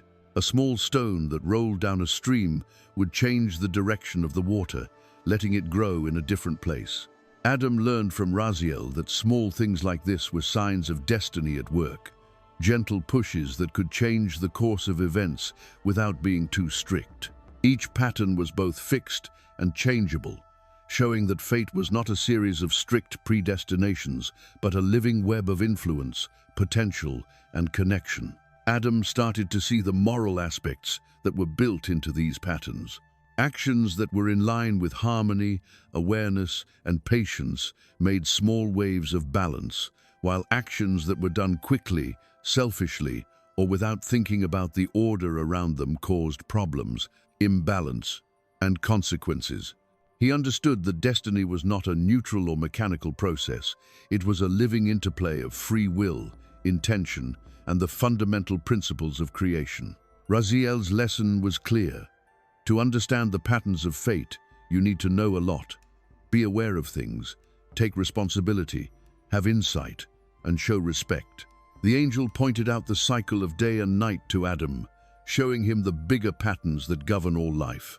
The changing positions of celestial bodies, the rise and fall of tides, and the rising and setting of the sun were all examples of patterns that could be read and understood. Adam realized that even little things people do are part of these bigger cycles. By watching, aligning, and integrating himself with these rhythms, he could consciously take part in the unfolding tapestry of life. The lesson was deep but not obvious. Destiny shouldn't be feared or blindly followed. Instead, it should be understood, worked with, and carefully navigated. Adam's mind grew to include the idea that all beings are connected. He was learning to see patterns in the actions of all living things. The careful flight of birds, the grazing of animals, the growth and death of plants, and even the whispers of the wind across open fields were all parts of the huge symphony of cause and effect. Adam started to realize that understanding destiny wasn't just watching events happen one at a time, but also seeing how they are connected and how they affect each other. The world itself became a teacher, and Raziel was the one who helped him see the endless connections that run through everything. As the night went on, Adam felt more and more like he was part of something bigger. He no longer thought of fate as something that was outside of him, forced on him, or far away. Instead, it became a living, flowing network that was always affected by his actions, awareness, and understanding. Raziel said that knowing this didn't just come from being strong or having foresight. It also came from being patient, paying attention, thinking things through, and going with the flow of life. Adam realized that destiny wasn't just something to see, it was something to be in harmony with, take part in, and respect. As the stars filled the sky, Adam sat quietly, aware of the vast, complicated web of cause and effect that Raziel had helped him see.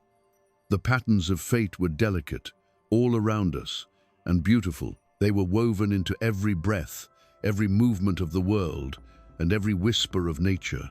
Adam knew that this knowledge wasn't something to keep to himself. It was a living principle that he needed to incorporate into his awareness so that it would guide his actions, perceptions, and thoughts in harmony with the ongoing flow of creation. The lesson was both humbling and empowering.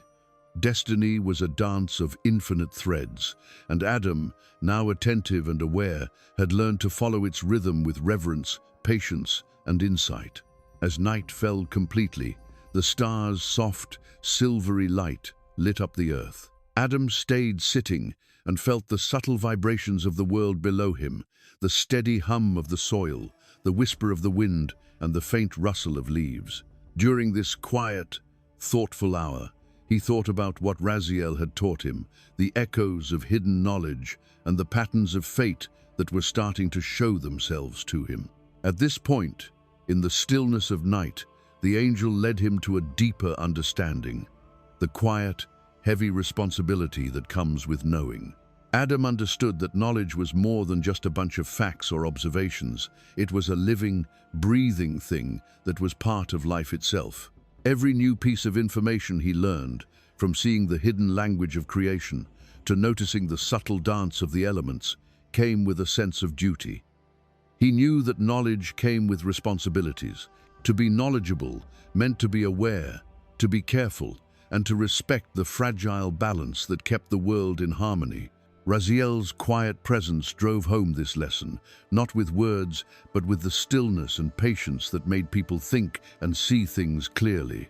He thought about the natural world, where every movement and interaction was based on balance and cause and effect.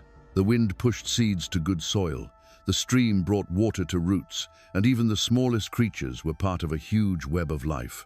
Adam understood that every part did its job well, and without being careless. He came to the conclusion that knowledge needed the same respect. To understand without taking advantage of it, to see without causing problems, and to interact with insight instead of impulse.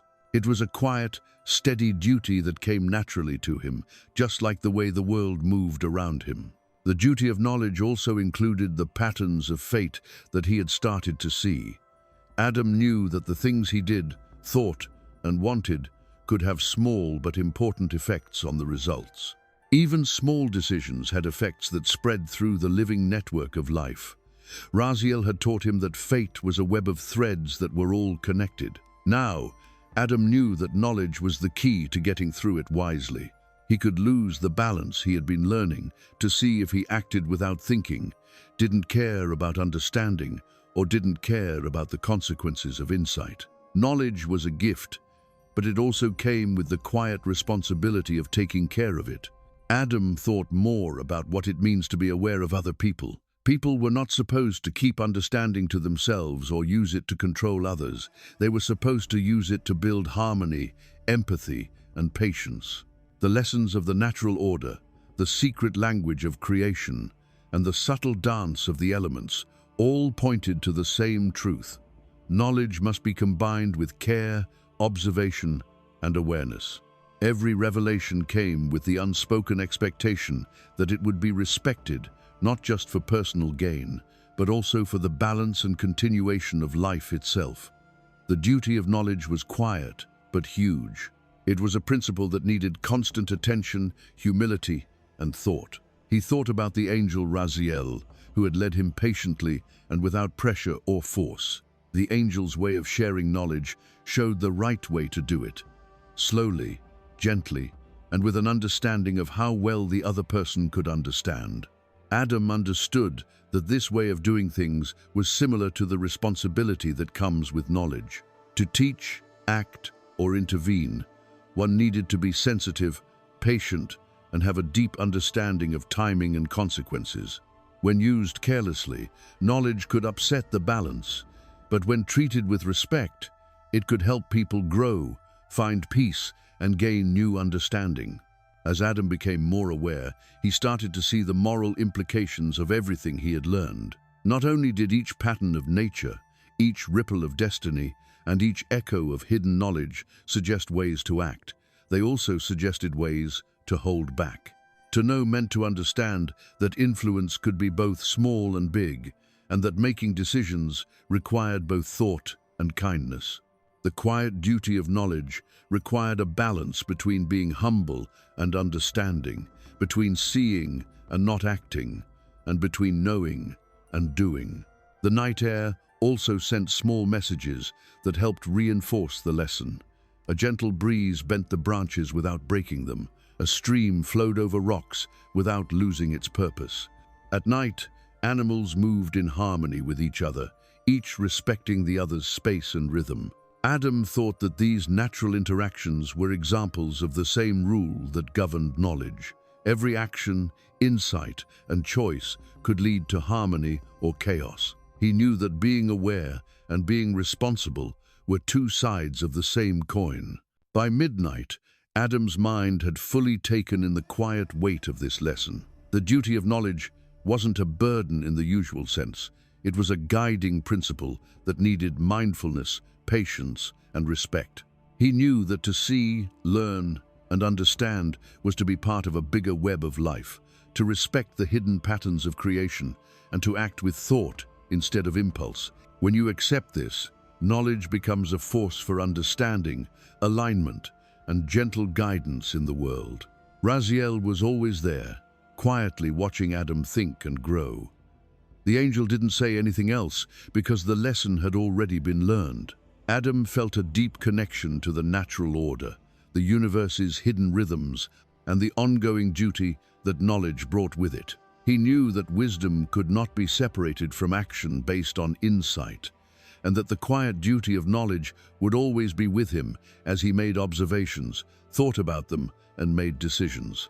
Adam felt a deep, peaceful understanding settle within him as he sat under the stars, the cool night air wrapping around him like a soft hug. The quiet duty of knowledge was now a guiding force, a principle that shaped how he saw the world, what he did, and what he wanted to do. It was a fragile, ongoing awareness, like the faint echo of a melody that softly but constantly reminded him that knowledge was never dead. It was alive and needed to be cared for, respected, and thought about in a thoughtful way.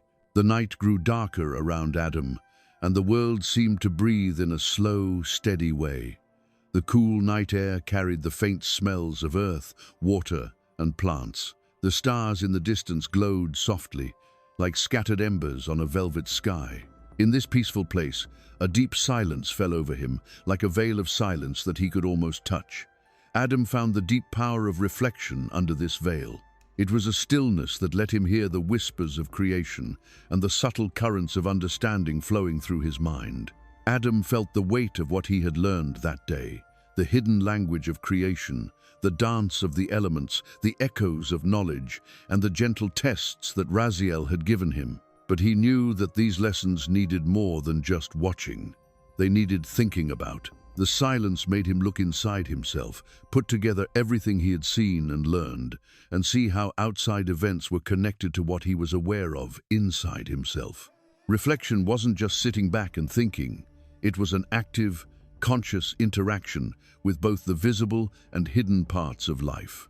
Adam noticed that the world seemed to change when he sat still. The flow of the stream slowed down, the wind blew more gently, and the animals that came out at night moved in perfect harmony. Adam learned in this space that silence wasn't empty. It was a way to connect. He could feel the subtle interplay of forces, the hidden patterns of movement, and the delicate threads that connect all parts of existence by quietly watching. The veil of silence let him see these patterns without being disturbed, think without being distracted, and listen without judging. Adam learned about the nature of time through reflection. He could feel the slow, steady beat of the earth, the slow change from day to night, and the small cycles that controlled all living things in the stillness. He understood that time wasn't just a series of moments, it was a layered flow that brought lessons, consequences, and chances to learn. The veil of silence made this awareness stronger, allowing him to see patterns that he had missed before, like how shadows moved with the sun, how the wind changed when the terrain changed, and how animals changed their behavior in response to natural rhythms. Adam also thought about how knowledge and stillness are related. Every lesson Raziel taught, every time he looked at nature, and every time he learned something new from the hidden language of creation, needed to be thought about for a while before it could take root. He knew that knowledge wasn't complete until it was reflected on and brought into consciousness. The veil of silence was like a crucible where the day's raw impressions could settle, mix, and turn into wisdom. Without this time to think in peace, understanding stayed broken, and the deeper ideas of harmony and responsibility could have been missed. In this quiet place, Adam saw how observation and intuition worked together. The quiet setting made him more aware of his surroundings, letting him pick up on small signs, tiny movements, and faint vibrations. He started to notice connections that weren't immediately obvious. How the way the leaves moved could mirror the way he breathed. How the way the stones were arranged could reflect ideas of stability and resilience, and how the way the elements danced could reflect the bigger patterns of fate. The silence acted like a lens, sharpening Adam's perception and intuition so that he could see beyond the surface of everyday life. Adam's thoughts also included the lessons of responsibility that Raziel had taught him. The silence gave him time to think about what knowledge means, how actions can have a small effect, and how choices can have a big effect on the whole web of life. Every insight gained through reflection strengthened the idea that wisdom cannot be separated from care, attention, and patience. Knowledge wasn't just something you had, it was a trust, a fragile duty that needed constant attention and effort. The angel Raziel stayed with me in silence, giving off a calm and steady presence. His silence showed how powerful it is to listen instead of talk, to be there instead of teach, and to be patient instead of rushing. Adam thought that the angel had given him the veil of silence as a gift, a space that had been carefully cultivated to let understanding happen on its own. In this calm setting, Adam could put together what he had learned that day, see how they were related, and get ready for the deeper insights that would come later. Adam also learned that reflection has an emotional side. Being quiet made him feel close to the world and to himself. He felt more and more at peace, and his mind opened up in a gentle way that made it possible for him to accept both the unknown and the new. The veil of silence was a safe place where insight and awareness could grow without being disturbed, where understanding could deepen at its own pace, and where the harmony of the universe could be felt directly, without any expectations or interference. By the end of the night, Adam's reflection had turned into a deep connection between his mind, heart, and senses. The lessons of hidden knowledge, the patterns of fate, the delicate dance of elements, and the gentle tests of understanding had all settled inside him, each one echoing in the stillness of his mind. The veil of silence had been both a teacher and a safe place for Adam, helping him to see, think about, and connect with the world and the knowledge he had gained. Adam finally lay down, with the stars shining softly above and the night wind whispering through the trees. He understood how important and deep this practice was. He realized that reflection was the link between observation and wisdom, between knowledge and responsibility, and between awareness and understanding. The veil of silence wasn't just a lack of sound. It was a living, breathing thing that let the hidden truths of creation slowly, gently, and completely come to light. Adam felt a level of peace, connection, and readiness for the next step in his journey under Raziel's guidance that he had never felt before.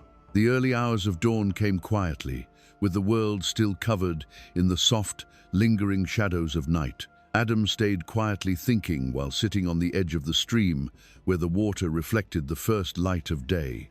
The lessons of the night, the veil of silence, and the echoes of hidden knowledge had all come together inside him, changing the way he saw things in a small but clear way. Now, with Raziel watching him closely but patiently, he was ready to make the first real integration of wisdom. This was a delicate weaving together of understanding, observation, and reflection into a coherent awareness that could guide thought and action. Adam started by going over the lessons of the elements again, which he had thought about and seen for many hours. The steady grounding of the earth, the constant flow of water, the guiding movement of air, and the gentle warmth of the sun had all become more than just separate observations. They were now a network of principles that worked together.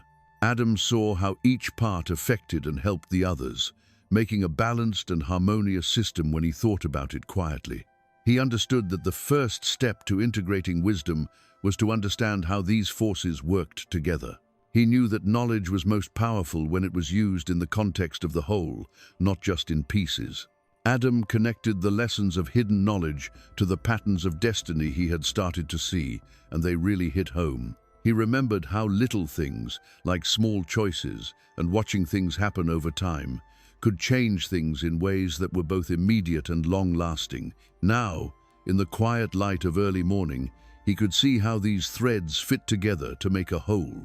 He knew that wisdom wasn't just knowing facts or rules.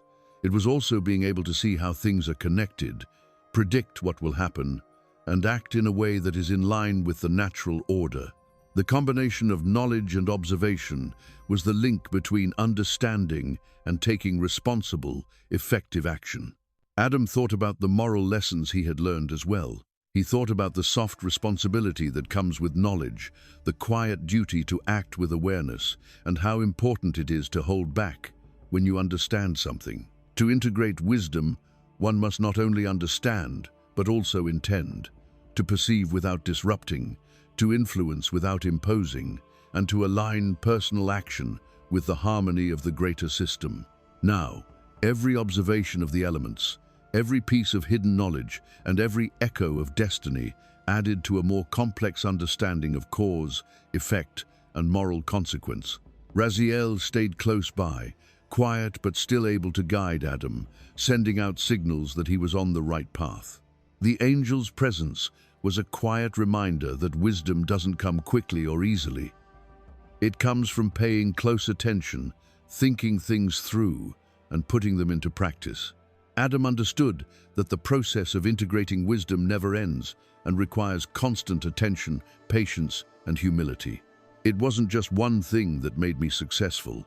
It was a lifelong practice of being aware, thinking about things, and aligning myself with the principles of creation. Adam then looked inside himself and thought about his own thoughts, goals, and experiences. He thought about how he could use what he had learned to better understand himself and how he acted. He thought that integrating wisdom was just as much about getting in touch with his own rhythms as it was about seeing the outside world. Every thought, every moment of reflection, and every time I saw how things worked in nature, added to a more complete and connected sense of awareness. This internal alignment set the stage for deliberate action, which was guided by respect, understanding, and patience. The angel gently led Adam to a practical way to show how this integration worked. A branch that had fallen blocked a small path by the stream. In the past, Adam might have just moved it without thinking about it. He watched how the water moved around it, how insects and moss used the branch as a home, and how the branch itself rested as part of the ecosystem. Adam decided to interact gently, moving the branch just enough to clear the way without upsetting the balance. He felt the first real integration of wisdom when he did this small thing, putting knowledge, observation, ethical duty, and mindful action in the right order. As the sun rose higher, the birds began to sing. The breeze brought soft scents across the land, and the sun's warm light shone down on the hills. Adam saw that the world around him reacted to him not as a force that forced things to happen, but as a person who was actively involved in the rhythm of life.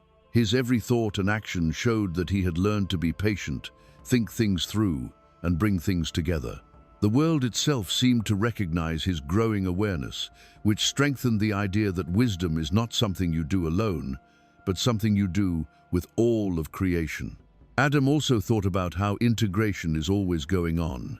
He understood that wisdom was not a goal to reach, but an ongoing process, a conversation between knowledge, observation, reflection, and action. Every day, every interaction, and every moment of attention gave me chances to improve my understanding, become more aware, and get more in sync with the rhythms of the world. The first time wisdom came together was not the end, but the beginning of a new way of living that was in line with the principles Raziel had taught. By the middle of the morning, Adam felt at peace and whole. The lessons of hidden knowledge, the patterns of destiny, the subtle dance of elements, and the quiet duty of understanding had all come together to form a living, working awareness. The integration of wisdom was no longer just an idea. It was a real part of him that helped him see, think, and act with clarity, patience, and care. Adam knew that this integration was the foundation for all of his future learning and growth. It was the starting point from which he could navigate life's challenges with respect and insight. Adam felt very peaceful as he sat in the warm sun and listened to the stream's soft murmur and the morning birds' soft songs. The first integration of wisdom showed not only how knowledge and action are related, but also how the self and the world, observation and reflection, and awareness and intention are always changing and affecting each other. Adam understood that wisdom was alive, flowing, and responsive in this peaceful, bright moment. It was a force that could help him make every decision, take every action, and gain every insight as he continued his journey under Raziel's watchful eye. The sun had fully risen in the morning, giving the gentle hills and the calm waters of the stream a warm, golden glow. Adam stayed in his seat, but he didn't feel alone anymore. Raziel was still there, close by but not obvious. It was a quiet reminder that the angel was both a guide and a friend. There was no need for words. The connection itself said a lot. This quiet companionship taught me a deep lesson.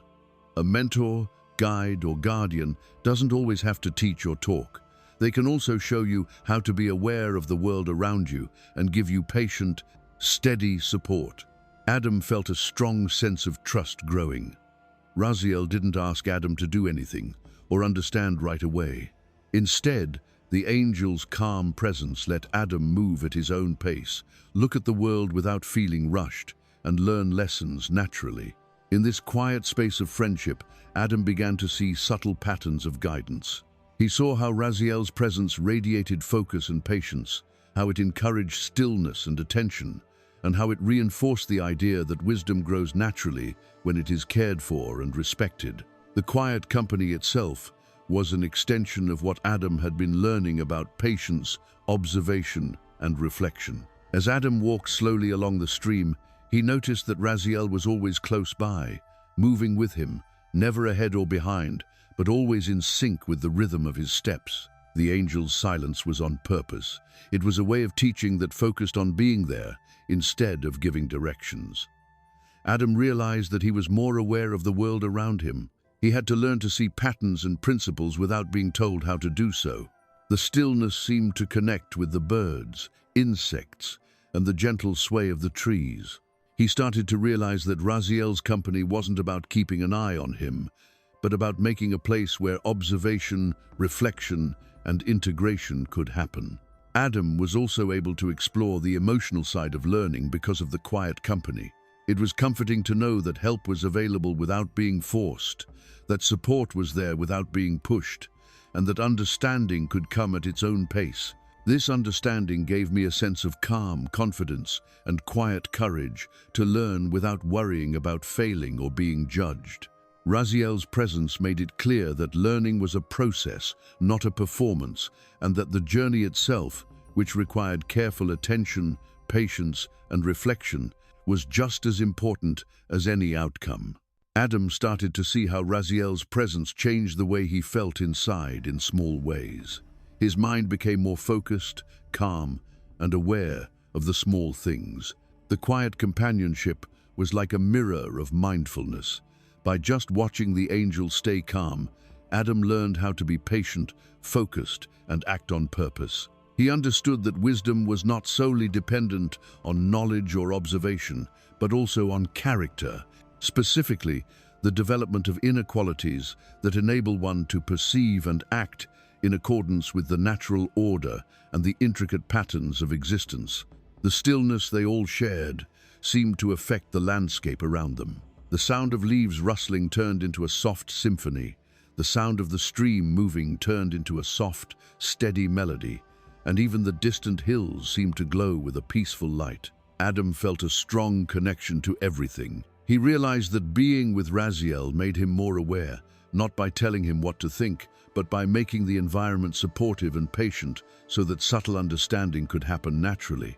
He realized that the angel's silence was just as powerful as any spoken word.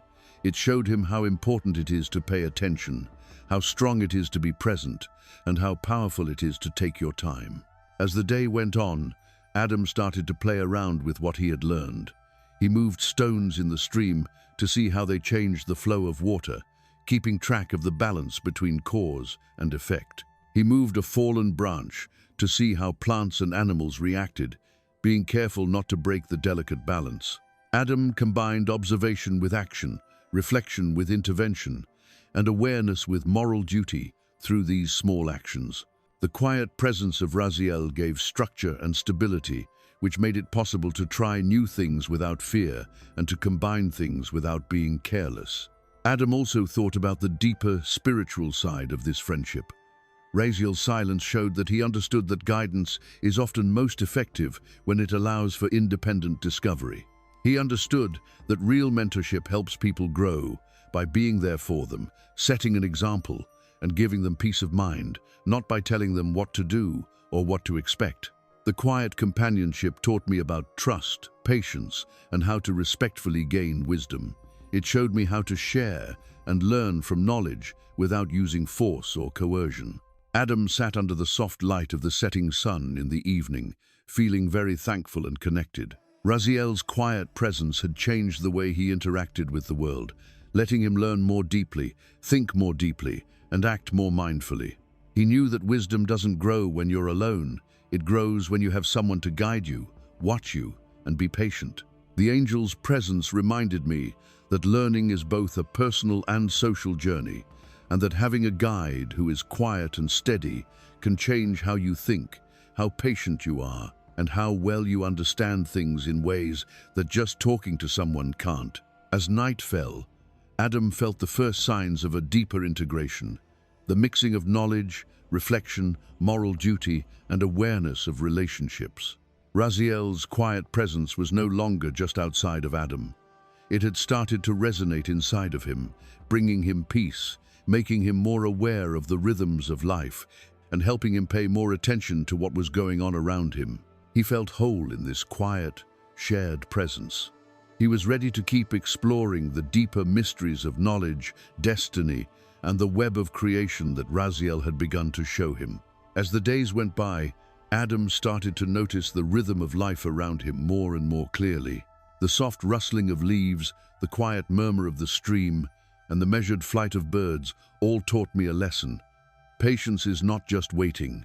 It is being deeply aware of how time and events are unfolding. Adam began the next stage of his learning, the subtle art of patience, while Raziel watched silently. This principle was present in both the natural world and the hidden patterns of knowledge he had been absorbing. During this time, Raziel's advice was very subtle and careful. The angel didn't say much, but he made sure that Adam's awareness could grow on its own. Adam watched a fern slowly open up from its coiled tip one morning and realized that even the smallest movements in nature took time. He knew that growth was a process that couldn't be rushed. It was a slow unfolding. The lesson went beyond the fern. It was a reflection of everything, even the hidden knowledge he had started to take in. Like the fern's spiral, insight and understanding took time to fully show themselves. Adam looked at the stream too. A small blockage had made the water swirl in soft eddies, but it finally got past the barrier. The flow didn't rush.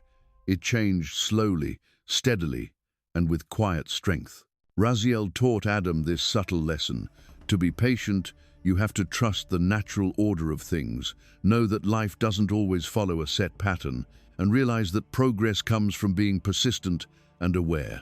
Adam learned that it was wise to let things happen on their own and see how they naturally resolved themselves without forcing them. The delicate skill of patience also applied to Adam's mind. He started to see how acting on his own urges and wants too quickly could make it harder for him to understand. He couldn't see the patterns he was learning to see because he was angry, impatient, or made quick decisions. Adam could see clearly, think deeply, and act with purpose by learning to be patient. Every moment of silence was a lesson, and every delay was a chance to improve how I see things and use what I know more fully. He understood that patience was something he had to do both inside and outside of himself. It meant being aware of the world's rhythms and responding calmly and thoughtfully to his own impulses. Raziel taught patience through small, simple tasks. Adam was told to plant seeds along the stream and watch them grow without getting in the way. Every day he would check on their progress and see how the sprouts were growing in response to the sun, water, and soil. Adam realized that getting good results often takes time, consistent attention, and gentle guidance instead of immediate action when he did this simple thing. He learned that wisdom grows slowly, like water slowly carving a path through stone, and that being patient lets insight settle deeply into the mind. Adam learned to be patient even when he was around animals in nature. A little bird stopped near a bush full of berries because it wasn't sure it was safe. Adam stayed still and breathed quietly, letting the bird come and go as it pleased. Adam realized that knowledge is like the bird. You can't force it to come to you. It has to come to you in its own time, with care and attention. The practice of reflection also showed that he was patient. The silence he had felt in previous lessons now fit perfectly with this principle. Still, moments became sacred spaces for Adam to put together what he had seen, learned, and understood morally without rushing. Each time he took a moment to think, he became more aware of things he had missed before and became better able to act in accordance with spiritual and natural laws. He realized that the art of waiting and the art of seeing were two sides of the same coin. As time went on, Adam started to notice the rhythms of the world around him, like how the sun moved slowly across the sky, how the seasons changed slowly, and how light and shadow played off of each other. These bigger patterns were like the lessons he was learning about himself. Patience was not a passive state. It involved actively engaging with time, deliberately attuning to the rhythm of life, and acknowledging that comprehension expands when given the opportunity to mature completely. Each time it happened, it taught me that I couldn't rush the unfolding of life and knowledge without losing insight or harmony. The lesson was made even clearer by Raziel's silent presence. The angel showed that patience is both personal and relational by moving with Adam, neither ahead nor behind. The best guidance is when it fits the learner's pace, giving them support without pushing them to learn faster or making them feel like they have to master everything right away. In this gentle alignment, Adam learned that patience helps people grow in both knowledge and character, and that the timing of learning is just as important as the lessons themselves. By dusk, Adam had learned the quiet rhythms of patience. He felt that every thought, every observation, and every little action were all part of a bigger picture where timing, persistence, and gentle engagement were just as important as understanding. The subtle art of patience had gone from an idea to a real-life skill that was part of his awareness, guiding his actions, thoughts, and how he put what he learned into practice.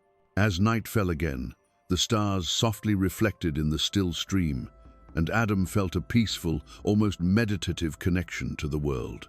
Patience had become a friend, a steady beat, and a quiet power that let understanding sink in deeply, naturally fit in, and grow in the ongoing dance of creation. The lesson of patience was no longer just a lesson.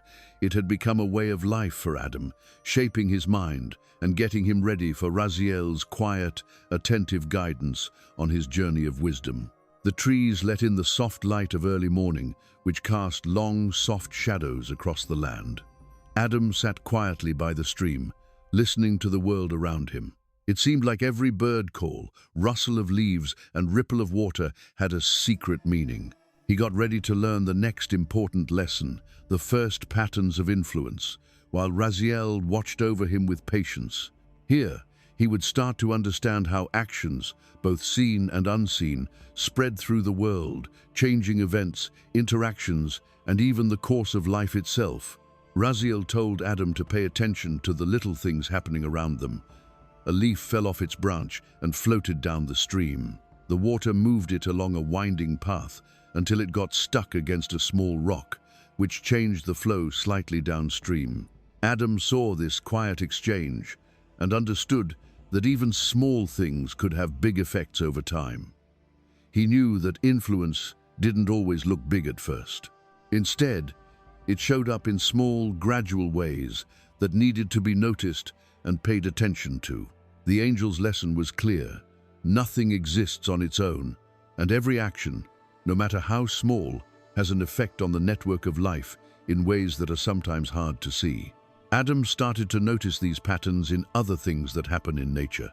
A group of rocks in the stream made small whirlpools that changed how leaves and bugs moved. The sound of water flowing changed how birds and small animals nearby acted, leading them to move quietly in sync with their surroundings. Raziel showed that influence isn't about using force or threats. It's about going along with the flows, rhythms, and relationships that are already there. When actions are in line with the natural order, their effects flow smoothly, improving balance and connection instead of breaking it. The angel also told Adam to think about the parts of influence that are not visible. Thoughts, intentions, and subtle gestures can send waves through consciousness that change how we see things, how we feel, and how we act in ways that aren't always obvious. Adam understood that influence was more than just actions. It was also the energy and awareness that came with every word, thought, or action. This principle was shown by Raziel's quiet example. His presence alone made people more patient, thoughtful, and observant without saying a word. Adam knew that influence works quietly, constantly, and often without being seen at its deepest level. Adam tried out this new awareness in a soft way. He moved a small branch to change the way the stream flowed and watched how the plants, insects, and water reacted. The change was small but noticeable. The water's movement became more harmonious. The moss on nearby stones shone with new moisture, and a family of small animals changed their path to fit the new arrangement. He felt a deep sense of duty. Influence has effects, and even small changes should be made with care, thoughtfulness, and an awareness of the bigger picture of life. Raziel told Adam to think about the moral side of influence. Influence can be used to guide, support, and bring people together, but it can also cause problems if it is used carelessly or selfishly. Adam thought about what he had learned in the past. the quiet responsibility of knowledge, the patterns of destiny, and the subtle art of patience. He realized that these ideas were important when he was trying to influence others. Acting without thinking could cause problems, but being aware and deliberate made things work better. The first patterns of influence were always linked to wisdom, patience, and doing the right thing. Adam's mind opened up even more as he watched how animals interacted with each other in the forest.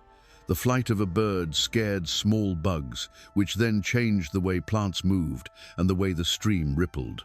He understood that influence was a changing, interconnected process in which every participant, whether human, animal, or element, had a part in determining what happened. Raziel's presence made it clear that this understanding was not just an idea, it was a way of life that required careful observation, reflection, and participation in the flow of life. As the day went on, Adam started to see how his actions were affecting others. The things he did, the way he looked, and the things he wanted to do all had an effect on the world and the creatures around him. Even his focused observation changed the natural rhythm in small ways, showing that being aware is a way to have an effect. Adam knew that having an influence was both a gift and a duty. It was like an invisible thread that connected him to the bigger picture of creation.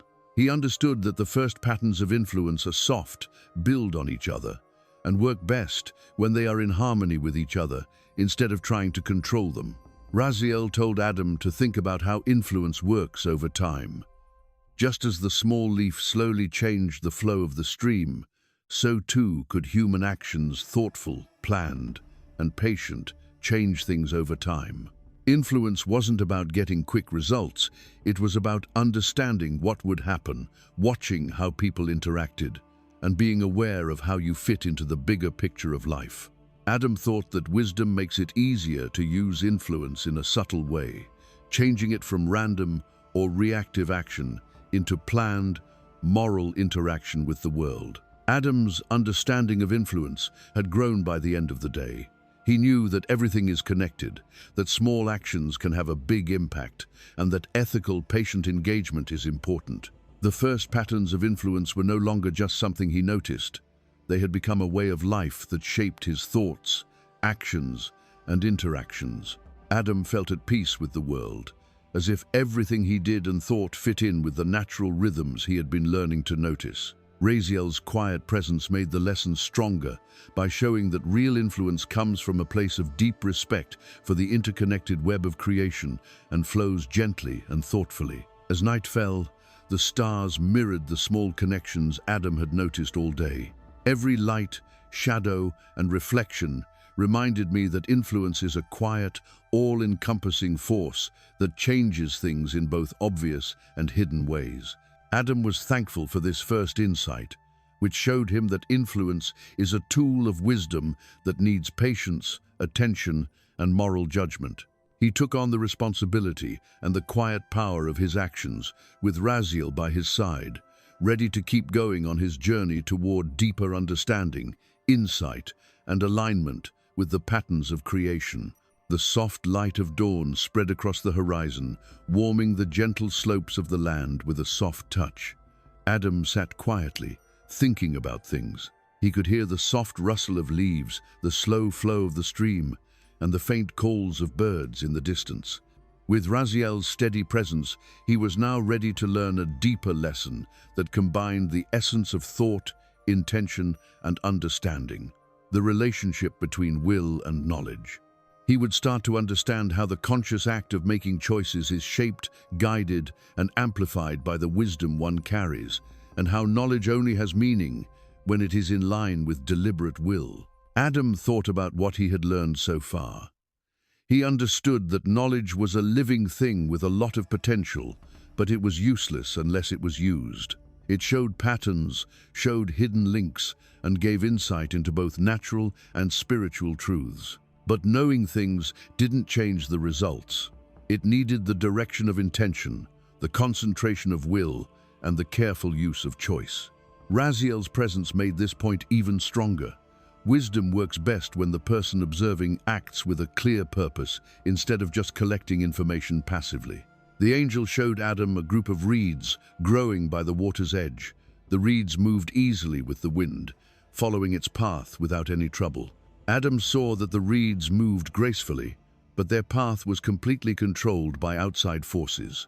On the other hand, people could use their will to consciously use knowledge, make decisions, and change outcomes. Raziel's lesson was clear.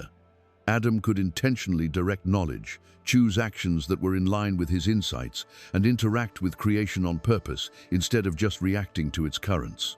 Adam then thought about how understanding and choice work together in a subtle way. Knowledge showed what was possible, made things clearer, and opened up new paths.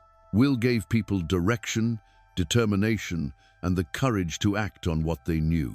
When knowledge and will were in sync, they worked together to create harmony, planned action based on wisdom. But when things aren't lined up right, action can become reckless, and understanding without action can stay the same.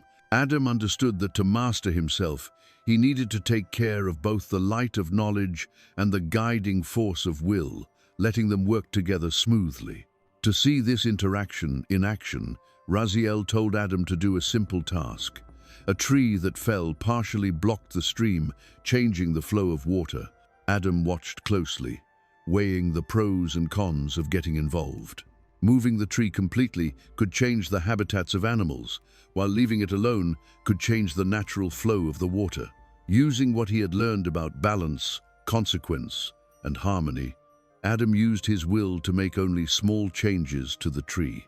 This let the stream flow again, while keeping the ecosystem around it safe. In this act, knowledge and will came together. Insight guided intention, and intention turned understanding into real, thoughtful action. Adam started to see the spiritual side of this interaction. Knowledge without will was like a seed that had not been planted. It had a lot of potential but did not grow. On the other hand, will without knowledge could lead to rash or harmful behavior. Together, they became a powerful, creative force that could change the course of events, promote peace, and affect the way both personal and universal patterns developed. Raziel's silent observation reinforced the lesson. The combination of understanding and conscious choice turns abstract insight into useful knowledge, allowing one to take part in the rhythm of creation in a meaningful way. The angel's subtle guidance included knowing when to act. Knowledge and will must not only be in sync with each other, but also with how things naturally happen. Adam saw how the stream slowly changed in response to small changes, how leaves and bugs changed over time, and how being patient made his actions more effective. The relationship between will and knowledge was closely linked to the idea of timing. If someone acted on their intentions too quickly or without thinking, it could hurt their understanding. On the other hand, if someone took their time and thought carefully about their actions, it could increase the power of insight and make sure that they were in line with the bigger patterns of life. Adam also thought about the moral issues. Having the ability to act with knowledge and will meant taking on responsibility. Each choice, informed by insight, had the potential to foster harmony or unintentionally induce disruption. The ability to change things was linked to being responsible. He knew that real wisdom meant carefully balancing his intentions, thinking about the effects of his actions, and making sure they fit in with the bigger picture. When guided by knowledge, will became a tool for ethical engagement instead of just expressing desire or power. As the day went on, Adam practiced this dynamic by doing small, mindful things like moving branches to help water flow, gently guiding animals when necessary, and watching how things moved in the landscape. Every exercise reinforced the idea that knowledge must be brought to life by a conscious choice, and that choice must be based on understanding. Taking action without understanding could lead to imbalance, and understanding without action was still not complete. He understood that the interaction between will and knowledge was the key to meaningful engagement with the world, a rhythm of thought, intention, and observation that fit with the living tapestry of creation. Adam felt a deep sense of coherence by the time the sun went down. The lessons he had learned, the responsibility of knowledge, the quiet support of Raziel, the art of patience, and the first signs of influence all came together in him, getting him ready to take intentional, aligned action. When knowledge and will were in sync, they became not only tools for getting through life, but also instruments of harmony that shaped interactions, guided choices, and helped people align with the subtle currents of existence. As night fell, Adam sat under the stars and felt a quiet echo inside himself. The relationship between will and knowledge was no longer just a theory. It was a real thing that guided thought, reflection, and action. He knew that every choice, observation, and deliberate action mattered, and that the way to wisdom was to align intention with insight. Adam fully accepted this idea with Raziel's patient, quiet presence beside him. He was ready to continue his journey deeper into the mysteries of creation, consciousness, and the patterns of destiny that were unfolding. As night fell, a soft hush fell over the world. The stream moved slowly, reflecting the pale light of the stars, and the wind whispered softly through the trees. Adam, who was now in tune with the rhythms of nature and the hidden rules that govern life, felt a strange stirring in the air, as if something beyond what he could see was there. He got ready to see the first signs of hidden forces, energies, and influences that quietly shaped the fabric of creation, while Raziel stood by him, calm and patient. The angel helped Adam become aware of the natural world's currents that he had seen many times before. But now he was told to look past what he saw. The way the reeds swayed in the stream, the way the light danced on the water, and even the way the shadows moved under the trees, all showed a hidden side. Adam understood that every movement, vibration, and tiny change left behind traces of forces that weren't immediately obvious. Forces that affected outcomes, guided growth, and kept life in balance in ways that most people couldn't see. Raziel's presence helped people understand each other. The angel's calm, steady gaze seemed to bring to light the subtle energies that connected everything. Adam felt both awe and humility as he sensed the power that was at work beneath the surface of the physical world. These hidden forces weren't random or chaotic. They moved with a purpose, following rules that kept things in order and harmony. But they needed to be able to see and respect them, which required discernment, patience, and sensitivity. Adam had been developing this delicate awareness through his lessons in observation, reflection, and the interaction of will and knowledge. Adam looked at the stream again and saw how unseen currents below the surface changed its flow. Little eddies that couldn't be seen from above guided the flow in delicate, complicated ways. He pointed out that small changes in the placement of stones or fallen branches could change how the stream acted in ways that weren't immediately clear. Adam saw the bigger picture through this. Hidden forces shape outcomes all the time, and to understand them, you need to be aware, humble, and willing to look beyond what is right in front of you. The lesson also included the energy that living things have. Adam watched the animals in the woods, like how a bird flew, and how insects moved, and how plants and the wind sent each other small signals. Raziel helped him understand that each person had a field of influence, a presence that interacted with others in a complicated web of unseen forces. He understood that influence wasn't just the result of actions, it was also a constant flow of energy, intention, and subtle signals. The world was alive in more ways than just what you could see. There were hidden connections that needed to be understood and respected. Adam became more aware of his place in this network. He felt the gentle vibration of his breath, how his movements were in sync with the ground beneath him, and the subtle energy that came from his intentions. Raziel stressed that understanding hidden forces was not about manipulating or controlling them, but about aligning, perceiving, and responsibly engaging with them.